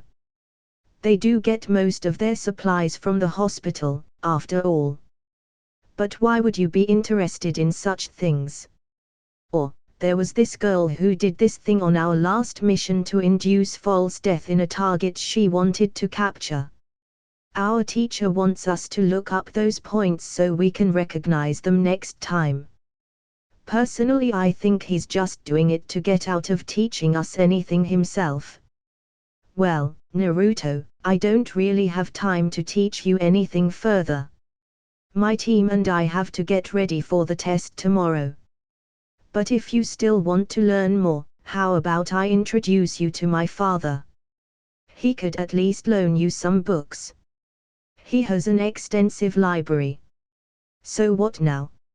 How do I get to be a better medic ninja? I don't know that I'd call you a medic ninja, Naruto. Your healing techniques are clumsy and unpredictable. Frankly, I don't know how you got them to work at all, given your chakra control isn't half of what it ought to be to even learn them. I know I'd certainly never want to be your patient. However, you've got all of the book knowledge we ask of even our best shinobi healers. In fact, you know everything they do. I'm impressed. The only things you lack are chakra control and experience. But if you do go after the latter, you'd better do all of your practicing on Missing Ninja, because I don't want anyone from Konoha subject to your clumsy attempts. Kabuto laughed, but not with any real malice. Not about to be deterred, Naruto pressed on. What about that regeneration technique you told me about? How do you do that? Still laughing, the silver-haired one shook his head. You know, some secrets are best kept in families, Naruto. My father showed me that one, and I'd rather not be giving it out to anyone else. Hey! Kabuto! Wait up! The named Genin and his team turned around to face the Uzumaki boy, who came running up to catch them, through the crowd leaving after the written test. Hey, the boy called out once he got closer. Kabuto, I need to be a medic ninja. Do you know how I should get started? You.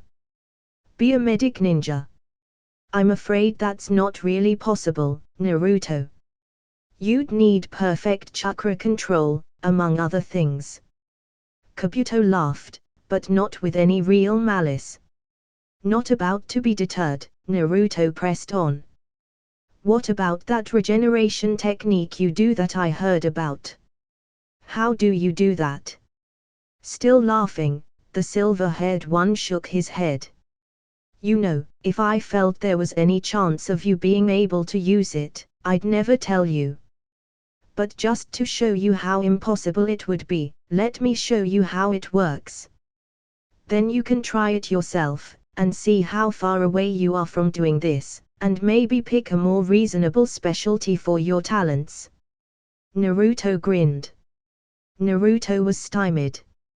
He needed extra chakra control badly in order to gain access to teachers with other abilities, and get some utility out of the medical stuff he'd already studied, and hopefully save Sasuke's worthless life in the Forest of Death so they could all move on. He didn't know about the love thing, only knowing that his attempts at healing Sasuke had never helped yet, and thought more skill would matter. And for that he needed better chakra control, as always. The trouble with that was, the only person who'd teach him any control was Ebisu, and he'd already gotten a scroll to study from the special Jonin. The genin knew from experience that unless he could toss it right back at the guy, saying he'd already read, and then mastered it, he wouldn't get any further instruction from the man. So his study of that scroll had an increased priority. Let's see, he pondered as he chewed on fried lizard out in the forest, the same place he'd meet Tenton in the morning. It was a good spot, as he could study until he dropped from fatigue, then wake up to time with a friend. He also didn't have much of a food budget, so as his cooking skill increased he'd go out into the woods surrounding Konoha and find some herbs and animals to prepare, as that saved money for other things and was less boring than yet another meal of instant ramen. Yes, he'd loved ramen, but variety was the spice of life and now he wasn't getting it in any of the usual ways, so he'd branched out his diet. So far he'd eaten rabbit, deer, elk, moose and squirrels, and was starting on some of the less traditional game animals, like bear and, today, lizards. The meals he was able to prepare, as well as the greens he was able to find, were steadily increasing in complexity, quality and flavor. So far he'd only died a couple of times from eating the wrong mushroom or plant, and was getting better about spotting the dangerous varieties. That scroll Abisu had given him was a fairly scholarly treatise that had only 5 elements described, although he knew there were 2 more, earth, fire, lightning, water and wind, and he'd seen Haku using ice, while the stories of the first Hokage all had him using wood. Of them all, only 4 were usable by everyone. The scroll did say that most people could use lightning, but not all, and he already knew it took a special bloodline to use the other 2. The scroll then pointed out that every village interpreted the basic elements differently as to which was superior. That was natural, he guessed, seeing as how they all came from differing countries with varying specialties, and the secrets they'd unveiled after using them for so long could improve them to the point of even reversing their natural qualities to make one strong even against those it was naturally quite weak against. However, despite all that, there were still certain things that certain elements always did better than others. Fire and wind lent themselves more naturally to offense than defense. It was true they could be used defensively, it was just harder. The same was true in reverse with earth and water, as each was far more easily used on defensive measures than offensive ones. Of course, people didn't always do what was easy. Being ninja, they often did the very opposite of what was easy in order to accomplish the unexpected. Lightning was almost like a cross between fire and wind, in that it had both of their strengths and weaknesses added on top of each other. That made it very, very easily used on offensive purposes, and equally difficult to use on defensive, except for the kill my enemy before he kills me sort of defense. Viewing it as a combined element like that, it was also easy to see why not everyone had the ability to use it. Both of the other combined elements he knew of were bloodlines. Maybe lightning use was too. One that developed so long ago that it had spread to nearly everyone, perhaps before they even realized what it could be used for. Oh well, not like it mattered anyway. The scroll also cautioned that an elemental affinity had to be developed. And, well, instead of the meaning the author had possibly intended of whatever one you've got you'd have to work to increase to the boy who was reading it, that meant an elemental affinity was something you created. And, well, if you were creating one, why not all? It was just a matter of time and motivation to practice, right? And both of those he had plenty of. Settling down, he began to study the various exercises. To practice earth, you took a leaf and began infusing it with your chakra, hopefully drying it out to harden to a dirt-like consistency to eventually turn it into powder. For fire you did the same but tried to burn it. For lightning, the same, but you tried to crinkle it. Water, moisten it, and wind to cut it. They all sounded fairly simple. With a shrug, Naruto decided, I'm going to learn them all anyway. Might as well go in alphabetical order. Let's start with Earth. Thank you, ladies and gentlemen. Naruto cried out through his microphone to a stadium audience consisting of thousands of exact copies of him, some female, all cheering and stomping on the bleachers he'd also created around the glade in the forest where Sasuke and Gaara were about to fight. And welcome to tonight's celebrity death match. The clones roared their approval, drowning out all other noise. In this corner he waved to the Sand siblings, who were all looking more than slightly alarmed at suddenly being surrounded by approximately 4,000 shadow clones on stadium seats that had all appeared mysteriously out of nowhere. Gaara of the desert. A surge of cheers came from the crowd. And in this corner he waved back to his own team, where Sasuke was looking utterly disgusted with him. The amazing. The stupendous. The colossal. He bent over to speak to another one of his clones. This one is a stage manager's uniform. Hey, what do you mean Orochimaru's not going to show? Use the substitute. That Uchiha kid. No way. He'd never last 10 seconds against that guy from Sand. I mean we're talking Gaara here. The undefeated village champion. Slayer of thousands, winner of over 100 private assassination matches. The Uchiha hasn't even killed a bug. It'd be a total slaughter to send him in against that trained killer. Do it anyway. Well, okay, but you've gotta switch all my bets around, everything on Gaara to win. Okay. He turned back to the studio audience, finished with his private conversation that everyone had heard. Now where were we? Oh, yes. Now, representing Konoha. The one, the only, the amazing walking ego, the pretty princess, and darling of Fire Country's pedophilic circle, the Dweebmeister. Equally loud boos and jeers from the clones met this pronouncement. Man, that's harsh, Kiba whispered to the rest of Team 8 where they had hidden out in the forest, drawn by the noise. Gaara. Gaara. He's our man. He can't do it, no one can. Shouted an entire line of buxom cheerleader Naruto-chans, bouncing around shaking pom-poms. Sasuke was grinding the knuckles of his fingers together. He was going to kill him. The dope was going to die. How dare he mock him like this before an important fight? The winner of tonight's fight, Naruto announced, goes on to the finals for a chance to gain the coveted Chunin grade. A roar of approval from the audience. Naruto's. And to the loser he continued, once the volume had died down to a more bearable level, a consolation prize. The fact that they will no longer have to put up with Sakura's whining, seeing as how they will be mercifully dead. He didn't just say that, did he? Ino muttered in shock to where her own team were hiding out in the woods overlooking this. Peanuts, popcorn, Cracker Jacks. Naruto clones dressed up as snack vendors were going up and down the aisles, and visiting all of the dozens of concealed teams hidden in the surrounding woods. Choji bought a raft of snacks while he had the chance, causing Ino to drop her face into her hands in disgust.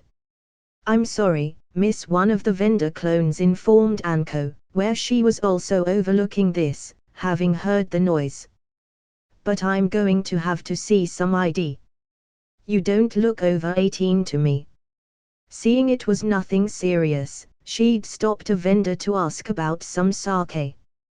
Pulling a wallet out of who knows where, she flashed him her NIN ID card, and collected her bottle. And they're off. The announcer Naruto shouted out suddenly. The Uchiha leads with a glare to the left. A sneer to the right.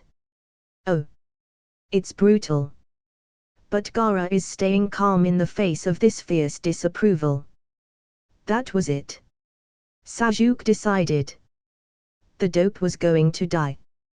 There was nothing that was going to save him from his wrath after he got through with this. He'd live long enough to get the team to the tower, so that he wouldn't be disqualified and lose his own chances, but after that.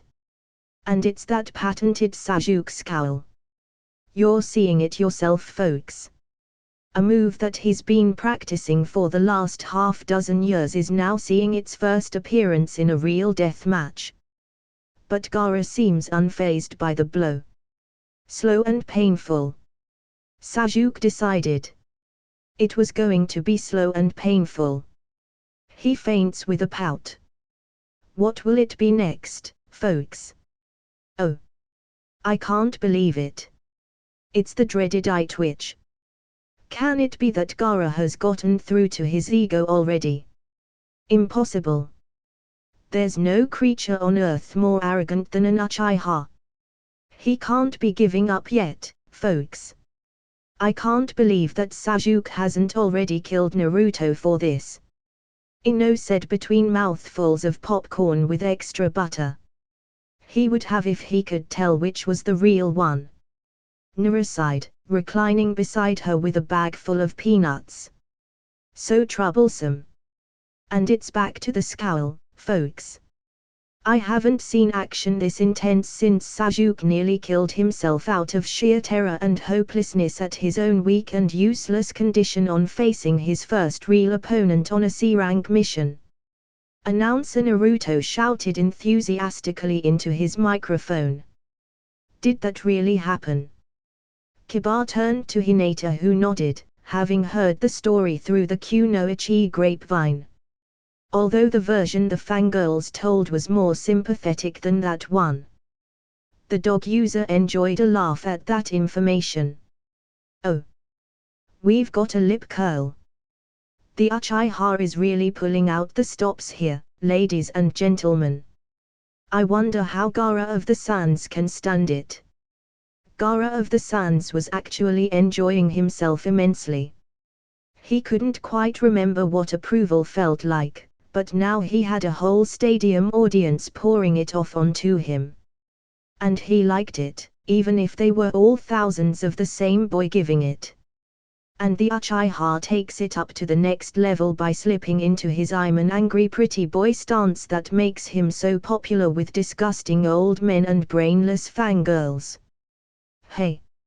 Ino cried out, still safely back in the woodlands. She'd always thought Sasuke looked cute like that. Nara stifled a snort before he could break out laughing and offend Ino, who'd clobber him for it. Off in his part of the woods, Kiba felt no need for any such restraint and howled openly, clutching his gut as it hurt from so much laughter. Hinata was busy eating her foot-long sausage on a bun, covered in mustard and relish, that a vendor Naruto had given her compliments of the house. With a silent glance to ask approval, Shino helped himself to one of the sodas out of the six-pack by her side. The energy of the sugar in the soda water would help aid his bugs if it came to a conflict. Anko had spilled her sake, roaring with unexpected laughter as the arrogant little prick got taken down a peg, by his own teammate no less. Wiping her mouth off on her sleeve, she signaled a vendor for another round. Yes. The announcer went on. The Uchiha has slipped into his feeling sorry for myself defense. There's nothing that Gaara can do to hurt his feelings now, folks. The Uchiha has preempted all attempts to make him feel bad by already inflicting misery on himself. This never fails to get the fangirls falling all over him.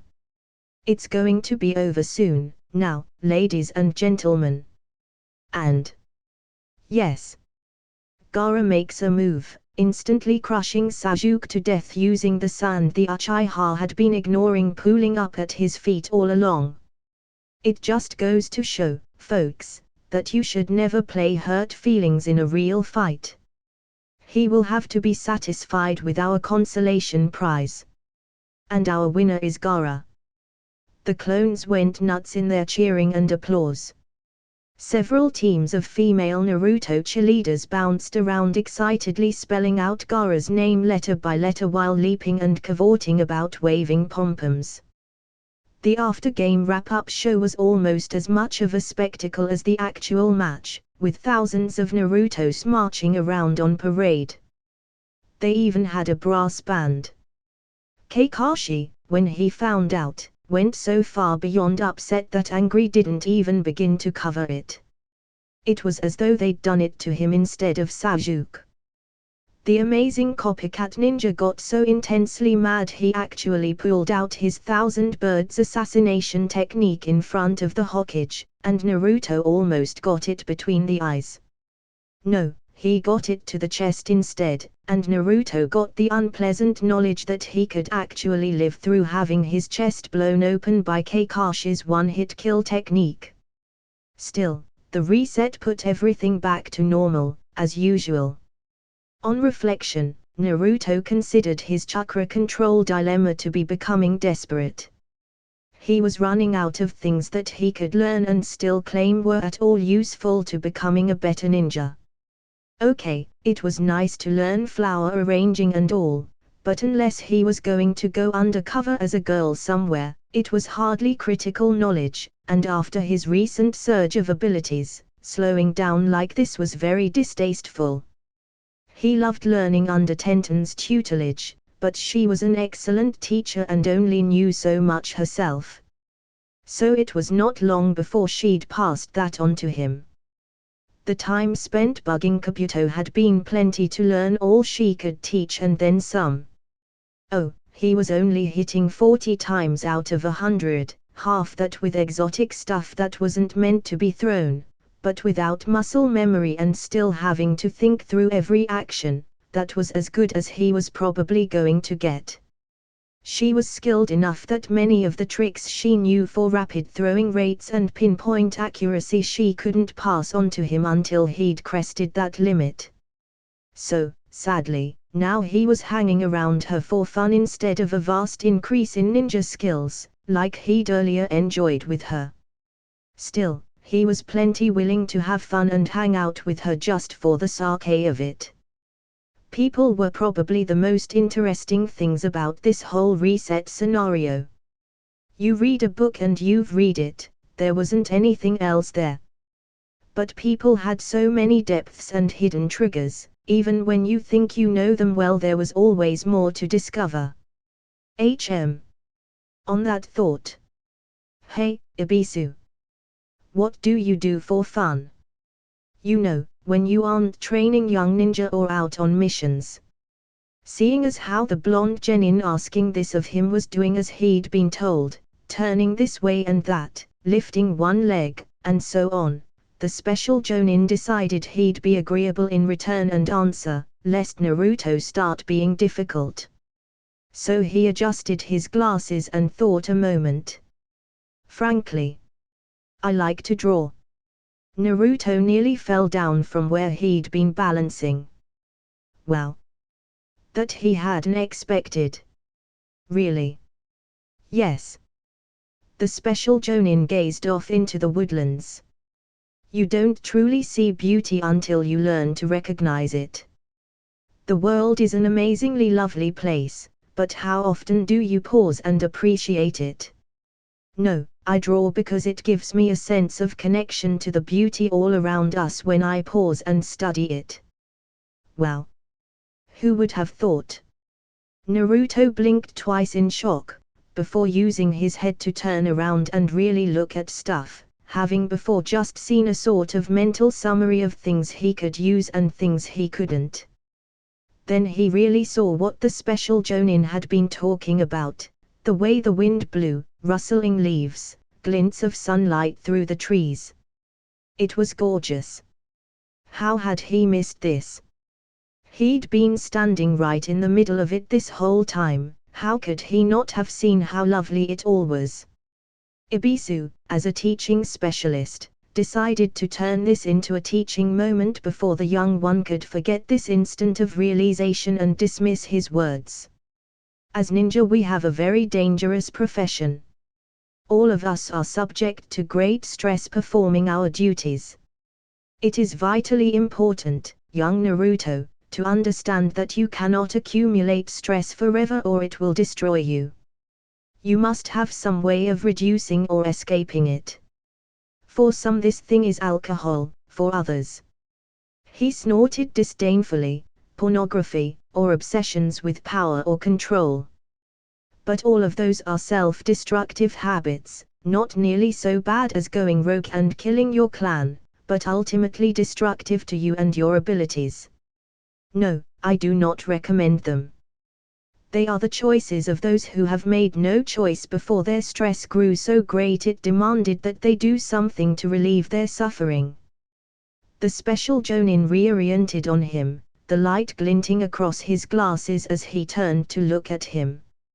No, everyone needs peace, a way to find their solace and unwind from the stress of our profession. You can choose a destructive habit, or a constructive one. I choose to draw, and the feeling of connection with the beauty of nature this gives me has so far suited all my needs. Naruto was nodding, still caught up in wonder. Wow! Who would have thought?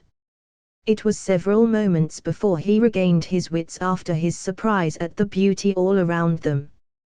By then Ibisu was gazing at him smugly, smiling over his folded arms. You see. Taking a deep breath, the boy nodded again.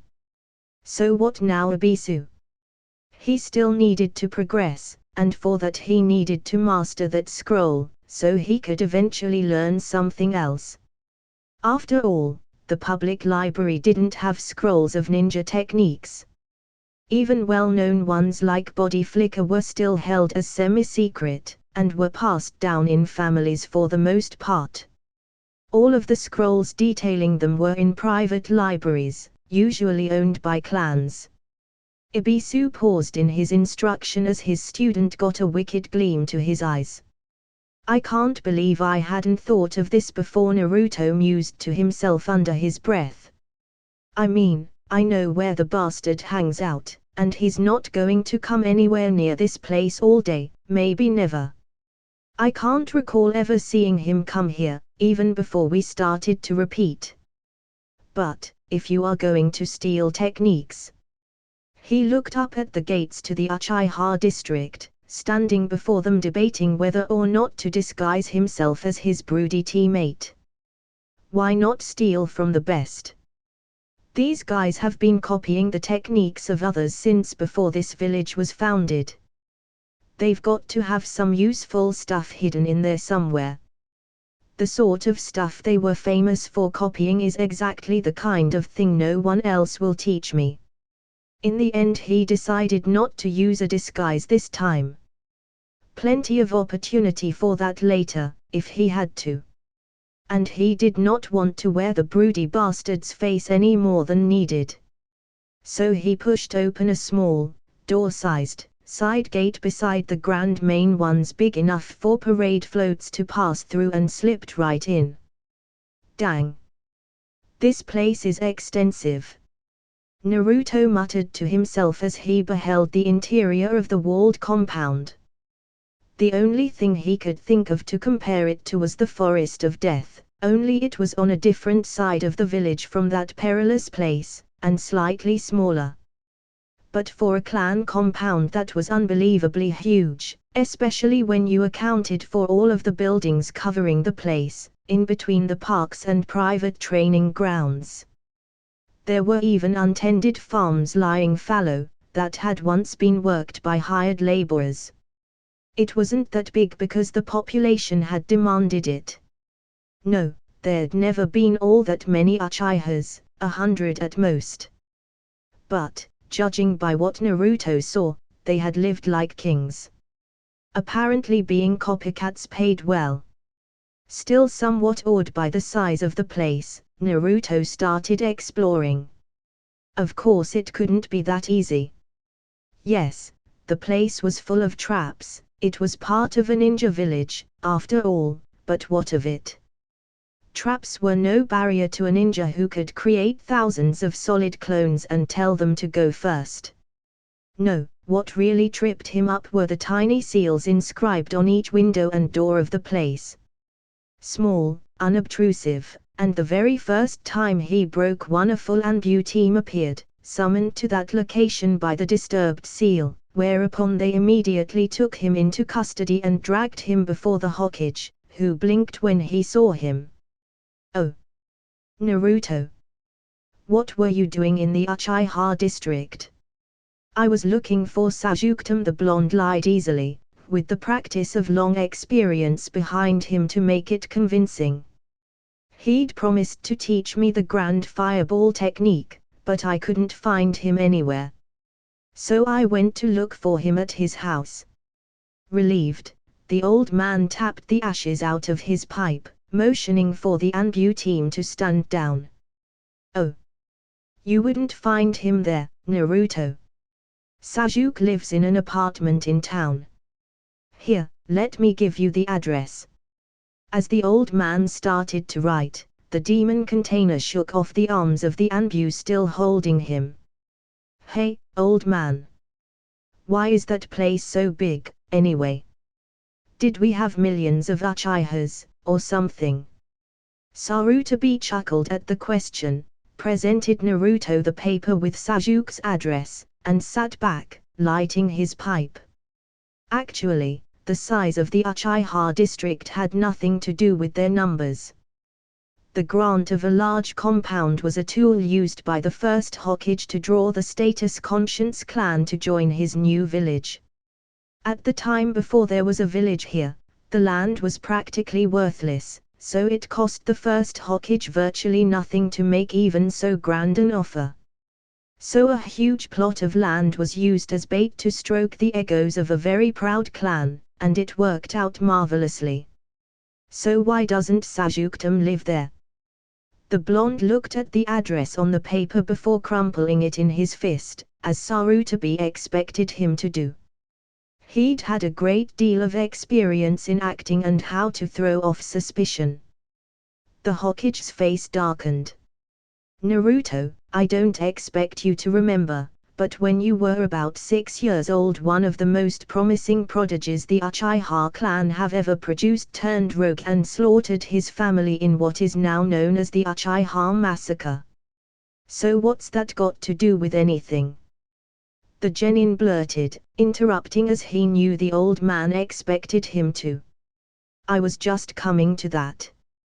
Sarutobi set down his pipe in a tray and folded his gnarled old hands. "I suppose I should not be surprised your teammate never mentioned it to you. It has always been a sore subject for him, but it was his older brother Itachi who murdered his clan. A person Sasuke had always before looked up to and been told to emulate by his father, killed his father and mother in front of him, then subjected him to several days of torture using a special illusion. Heck, the only thing Sasuke's ever told me is that I'm an idiot, and that he's better than everyone else 'cause he's an Uchiha."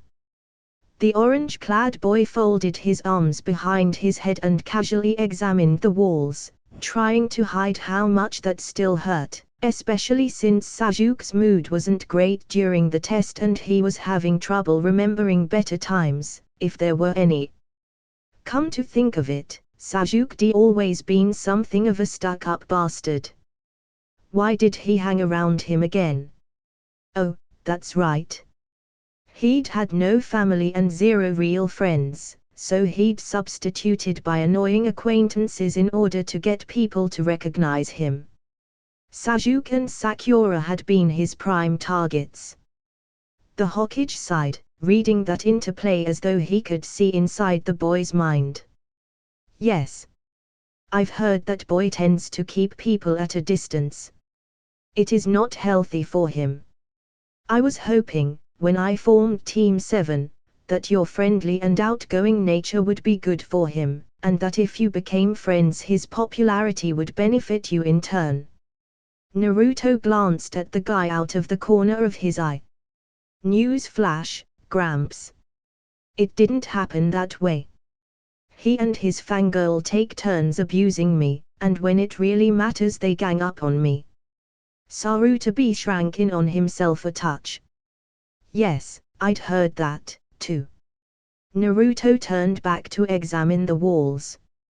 So what part about being a stuck-up, selfish bastard makes him not want to live at home?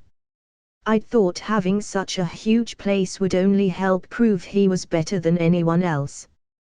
He's always looking for stuff to prove his arrogance is justified. The old man blinked at hearing the word justified come out of Naruto's mouth, and, without reacting to it, the blonde genin made a note not to use it the next time they had this conversation, should they ever do so.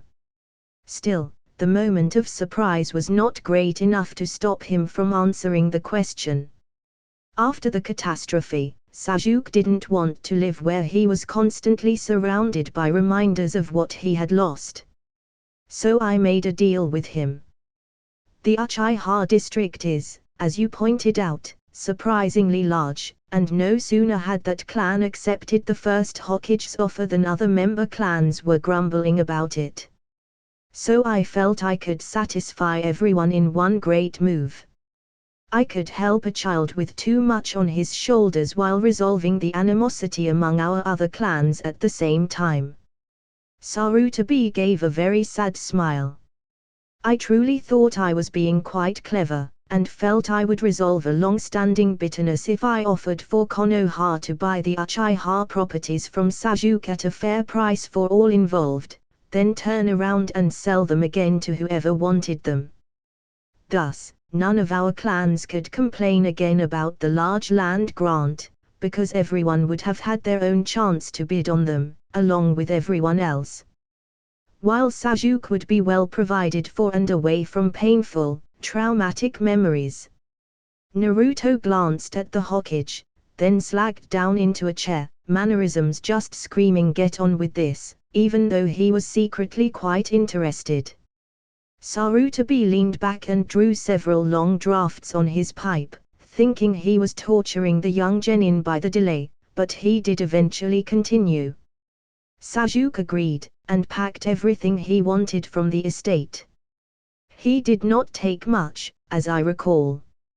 I offered to pay for several genin teams to help him move at Konoha's expense, but he turned down my offer and left with only what he could carry. The old man started to look very tired as he continued. As for why Sasuke didn't take more, I believe that is in 3 parts. First, he was traumatized and wanted to get in and out quickly. He likely wasn't thinking clearly or as the last Uchiha.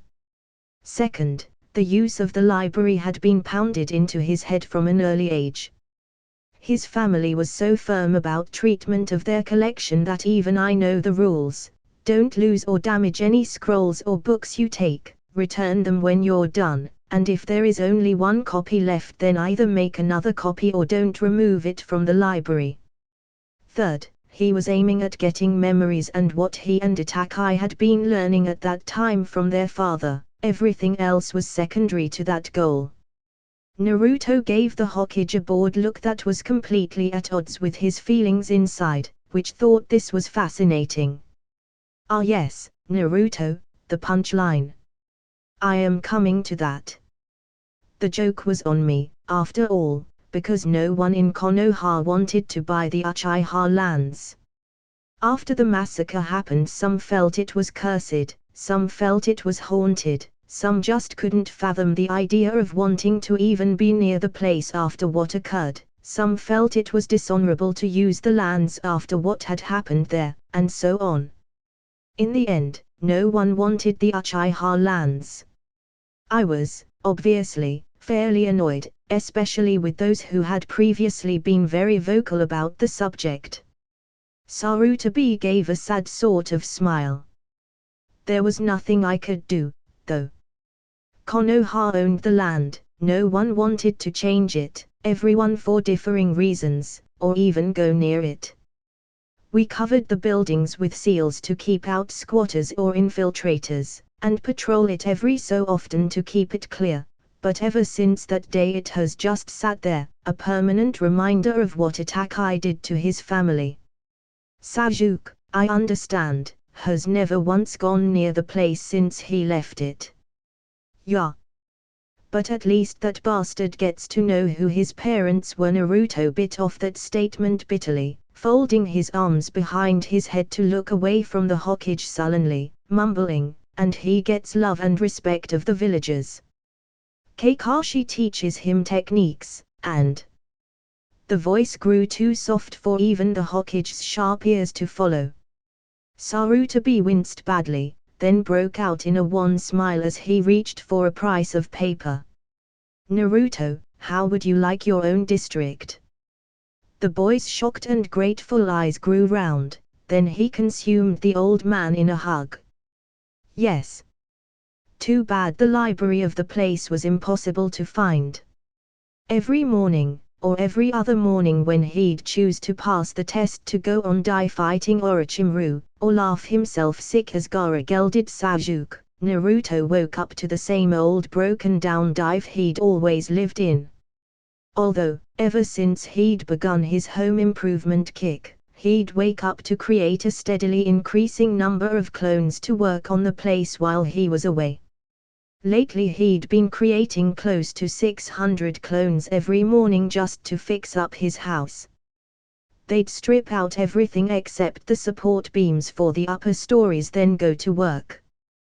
By the time he came back for lunch, if he came back for lunch, variety was the spice of life. After all, his apartment would cover 2 entire floors of that building that were formerly empty. No one wanted to live too close to the demon brat, with open internal balconies, galleries, brand new custom furniture and floorings, everything clean and bright, newly painted and with glittering fixtures. The entire place was a palace.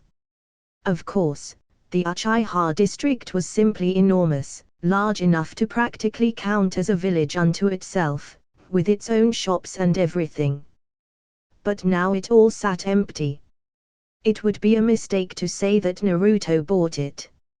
Actually, the Hokage gave it to him for free, reasoning to the boy in private that he could not make up for his harsh life in other ways, but perhaps this could go a long way toward giving him a brighter future.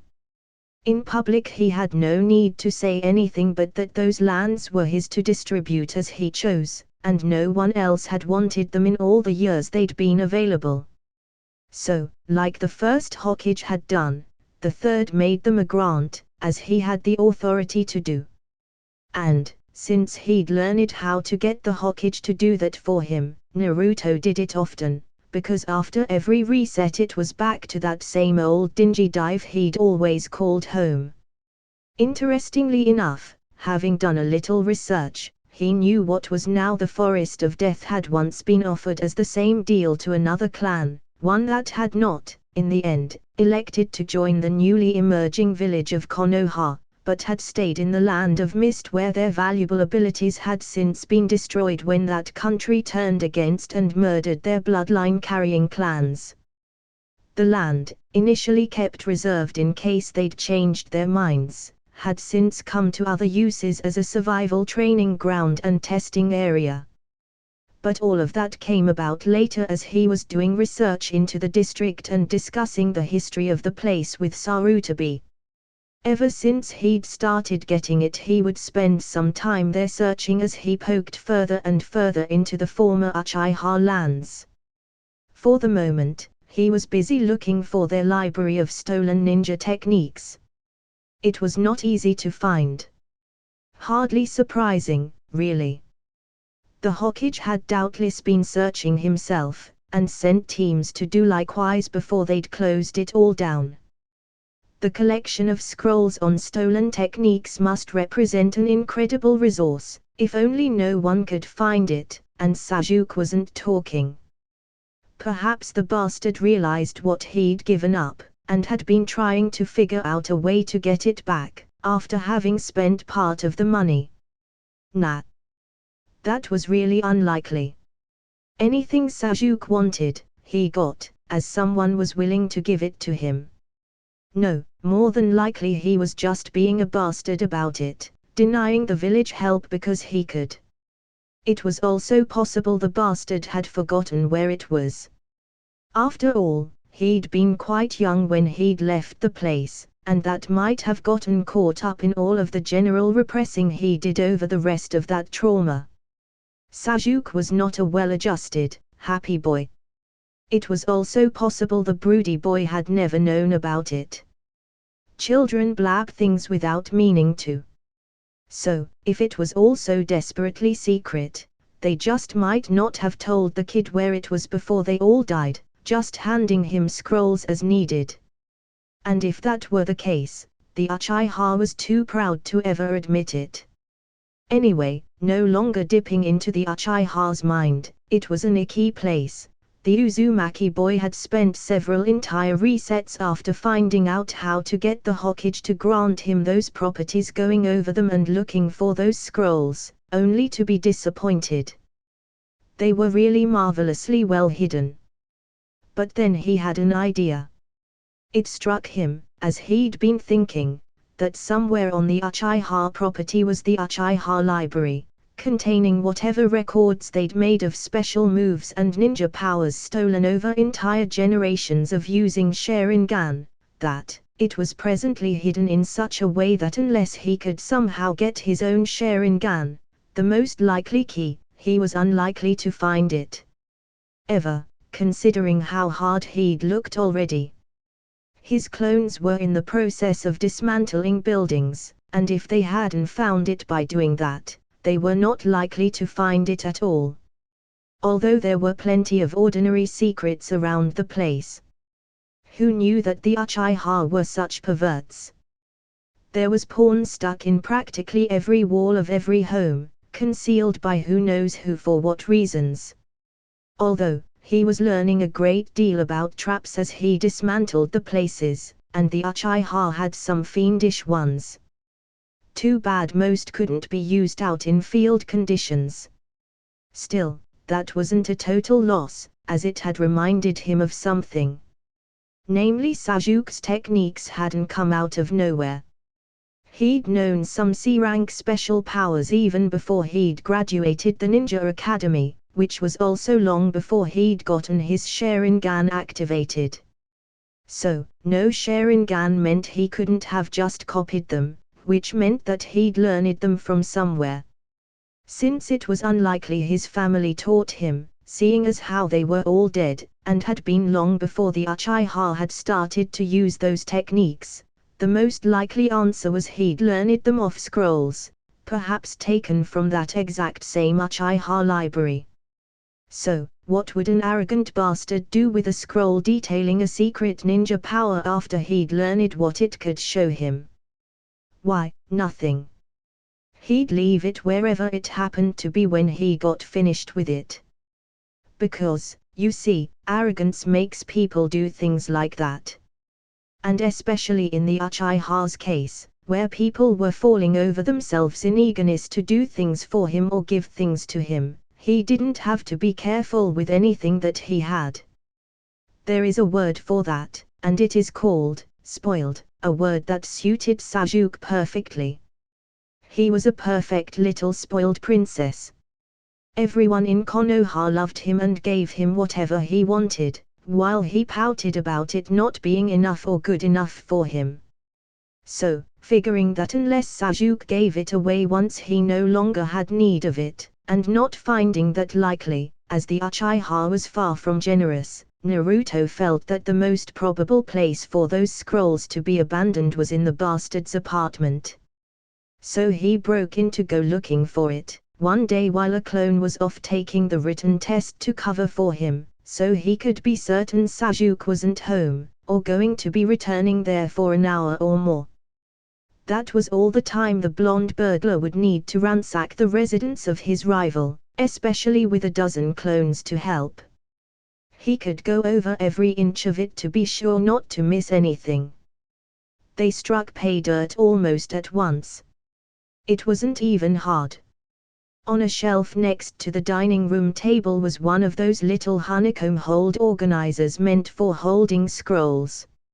Most of them were slightly dusty, and seeing as how Naruto knew his teammate had a cleaning lady that was sad, as it said he almost never read them.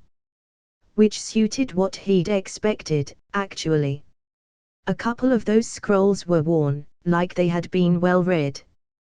Taking one down to look at it, the blonde burglar found on it the basics of how to use the Sharingan, for those that had the bloodline, what to expect from activation and so on, including cautions on its use, mostly a warning to beware of the level of chakra drain. Nothing terribly hard to understand, although it did contain some specifics that outsiders to the clan would probably find useful, such as limited range, included as part of a caution that anything not clearly seen could not be adequately predicted or copied. So it wasn't telescopic vision. That was good to know. If a normal person could not see it in sufficient detail to read, the Sharingan couldn't copy it. If that sort of information was widespread, then everyone facing one of this clan would do Zabuza's thing of hiding out in mist or fog to hunt these guys. Oh well, nothing there he didn't already know. But it was nice to see it spelled out in detail. 2 more of those scrolls showed the basics of a fighting style, developed by the Uchiha after a generation of stealing the best they could see. On the few scrolls he had available, it wasn't much, not too different from the style taught at the academy, but it did show a few moves Sasuke had used that were not taught to ordinary ninja. It probably got into greater detail on more advanced scrolls, but those were not present, only the basics, probably what Sasuke had been working on at the time the clan died. The last of the frequently read scrolls was solid gold, as far as Naruto was concerned. It contained several fire techniques, the 2 that he'd seen his rival use, plus 4 others. The later ones on the scroll hadn't been read as much as the first 2, while the last had hardly been read at all. Naruto palmed his face and sighed. Somehow he'd always figured as much. Deep down, the bastard was just as lazy as Kakashi. Once something got hard, he'd stop even trying. Maybe having the Sharingan made you stupid. Unable to read. But no, that couldn't be right.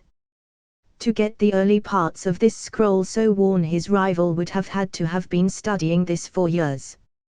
Yet, he hadn't mastered the whole thing. Naruto didn't know about anyone else, but he would have been using all 6 of those special moves in a month, tops. And that was even before he really knew how to read. Most likely he would have blitzed through them in less than a week, frying himself several times in the process of learning them, but still.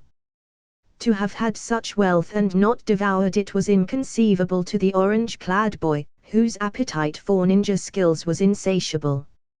And that fire scroll was just one of many. The next scroll Naruto pulled down from that shelf was a new edition by the look of it, yet still several months old. But when he opened it up, it explained itself, because at the top was a note from Kakashi, saying that these might help the Uchiha to become a better ninja.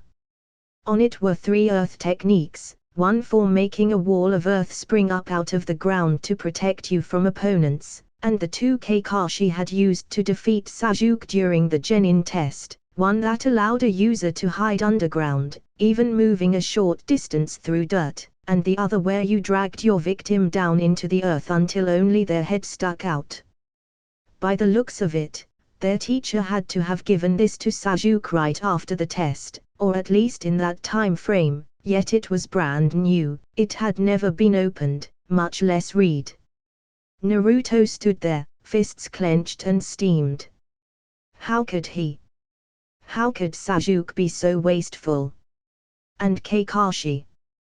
He'd never once offered to train his most desperate student in anything useful.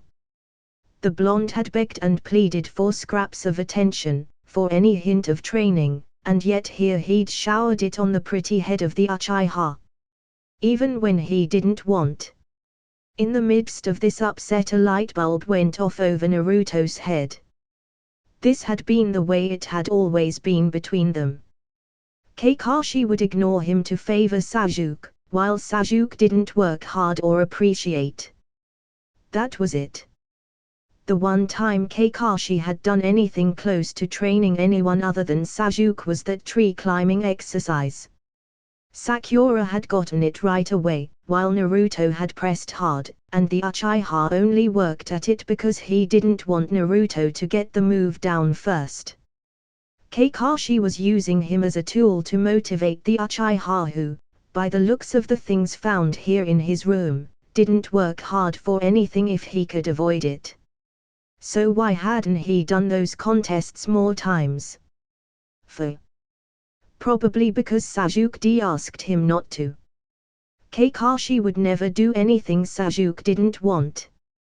He loved him like a son and wouldn't deny him anything, including having his rival held back, and Sasuke practically defined his existence by being better than Naruto. No, not just better, by utterly leaving him in the dust. The greater the gap between their abilities, the more the Uchiha would gloat and boast over it. So that's why Kakashi hadn't done any more of those race you to learn this contests between him and the Uchiha, even though it did serve to motivate the broody bastard. After all, whenever Kakashi made the two race to get a technique down, they'd both still learn it eventually. And Sasuke felt better about himself when Naruto knew nothing. It gave him a better opportunity to shine, after all. The bastards. Grabbing all of those scrolls so he could memorize them over the rest of the day, and who cared if the Uchiha found them missing?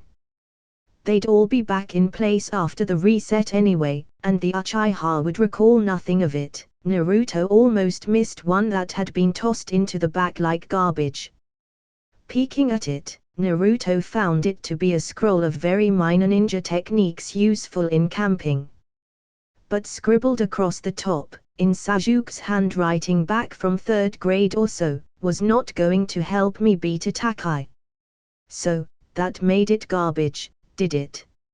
Naruto didn't think so, and he grabbed that scroll along with the others to go and study their contents.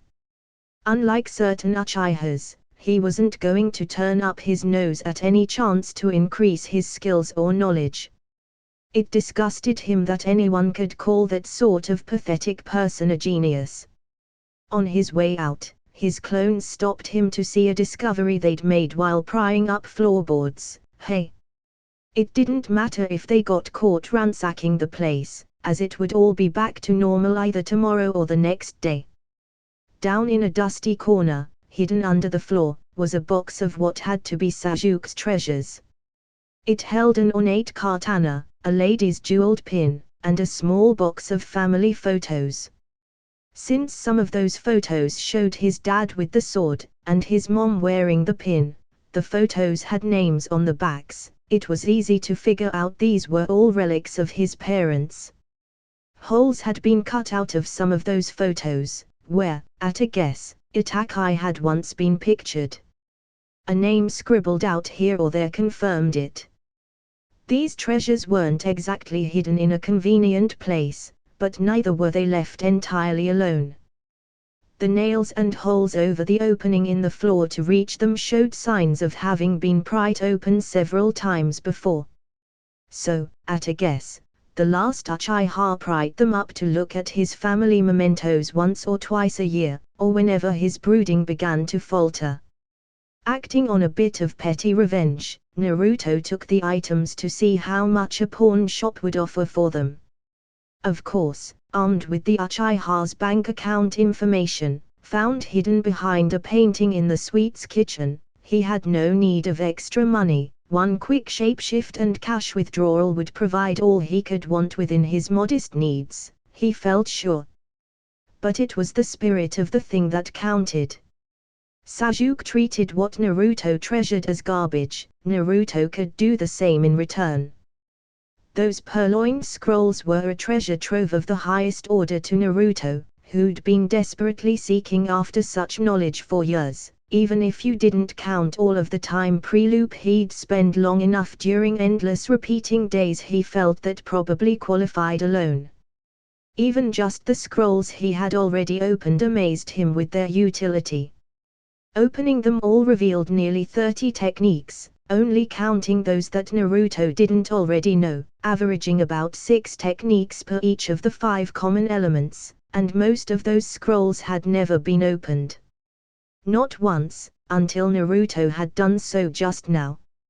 In fact, floating down out of one was a note, almost 5 years old, inviting the Uchiha to special training, written by one of their academy teachers. Naruto didn't know if the man had gotten to teach Sasuke private lessons or not, and that was far from the only scroll about techniques given to Sasuke during his academy days. There were scrolls on the basic 3 with notes and details written in the margins that the Uzumaki lad had had to pull out of Ebisu a scrap at a time. Actually. Naruto scowled, reading on. Yup. Ebisu still hadn't taught him all of this stuff. There were a few ways to tweak those techniques that the special Jonin had never mentioned, like that basic clones did not have to be formed of the user himself, nor did they have to be of human or even animate creatures. The note told a story of a special case when an illusion of a deer, frightened away by an enemy's approach, had convinced a squad of ninja during one war that the victim they were seeking was not present, else he would have spooked the deer himself, when he was the one laying wounded under a bush who'd created the deer clone. And there were multiple anecdotes of enemy ninjas scrambling for dropped weapons only to find, as their hands closed upon hilts, that the obvious ones they'd been seeking were simple illusions, and useless to them. Transformation and body switch had been put to similarly imaginative uses, all listed out here as suggestions for the Uchiha by generous professors.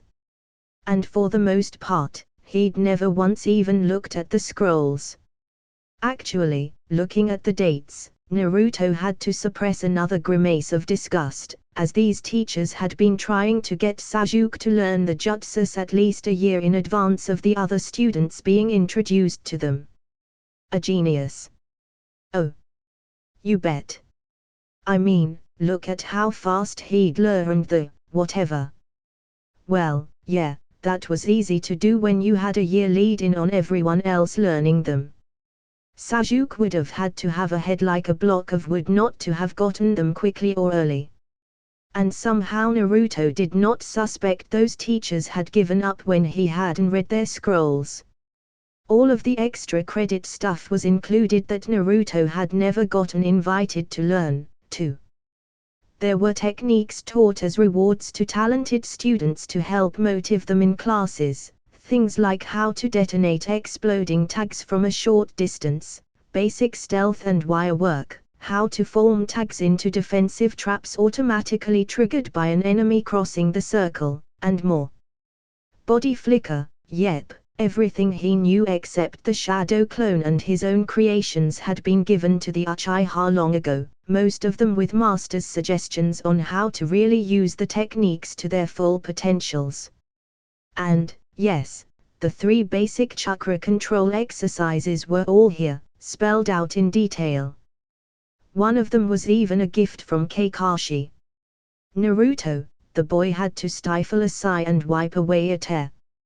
He would have done anything for that level of support, for even half the assistance the Uchiha had received. But then he had to stifle a miserable laugh, too, as all of that put together, and what did Sasuke use? Sasuke known roughly 2 techniques, outside of the basic academy ones. 2. Here on these scrolls before him were listed nearly 30. A Chunin would have been happy to have that kind of technique arsenal. And here Sasuke could have had that as a freaking academy student. If only he'd listened to those who would have gladly taught him. It made him want to cry. All that support, and the Uchiha hadn't even wanted it. He'd certainly never come close to making the best use of it. Impotent jealousy gave Naruto actual, physical pain before he reined it in and mastered himself. Whining about the past couldn't solve his current problems. That was what the broody bastard did, and look at where it got him. He could have been a Jonin by now, easily, if he hadn't been feeling sorry for himself and had actually been willing to work hard for what he wanted. Naruto did not know what Sasuke's problem was, but he sure as anything wasn't going to share it. These techniques were before him, and he was going to learn them. No. He was going to master them all. Then he'd see what else he could do with those. That's it, guys. Hope you like the video. Like, share and subscribe the video and tell me if you have any recommendation in the comment section below.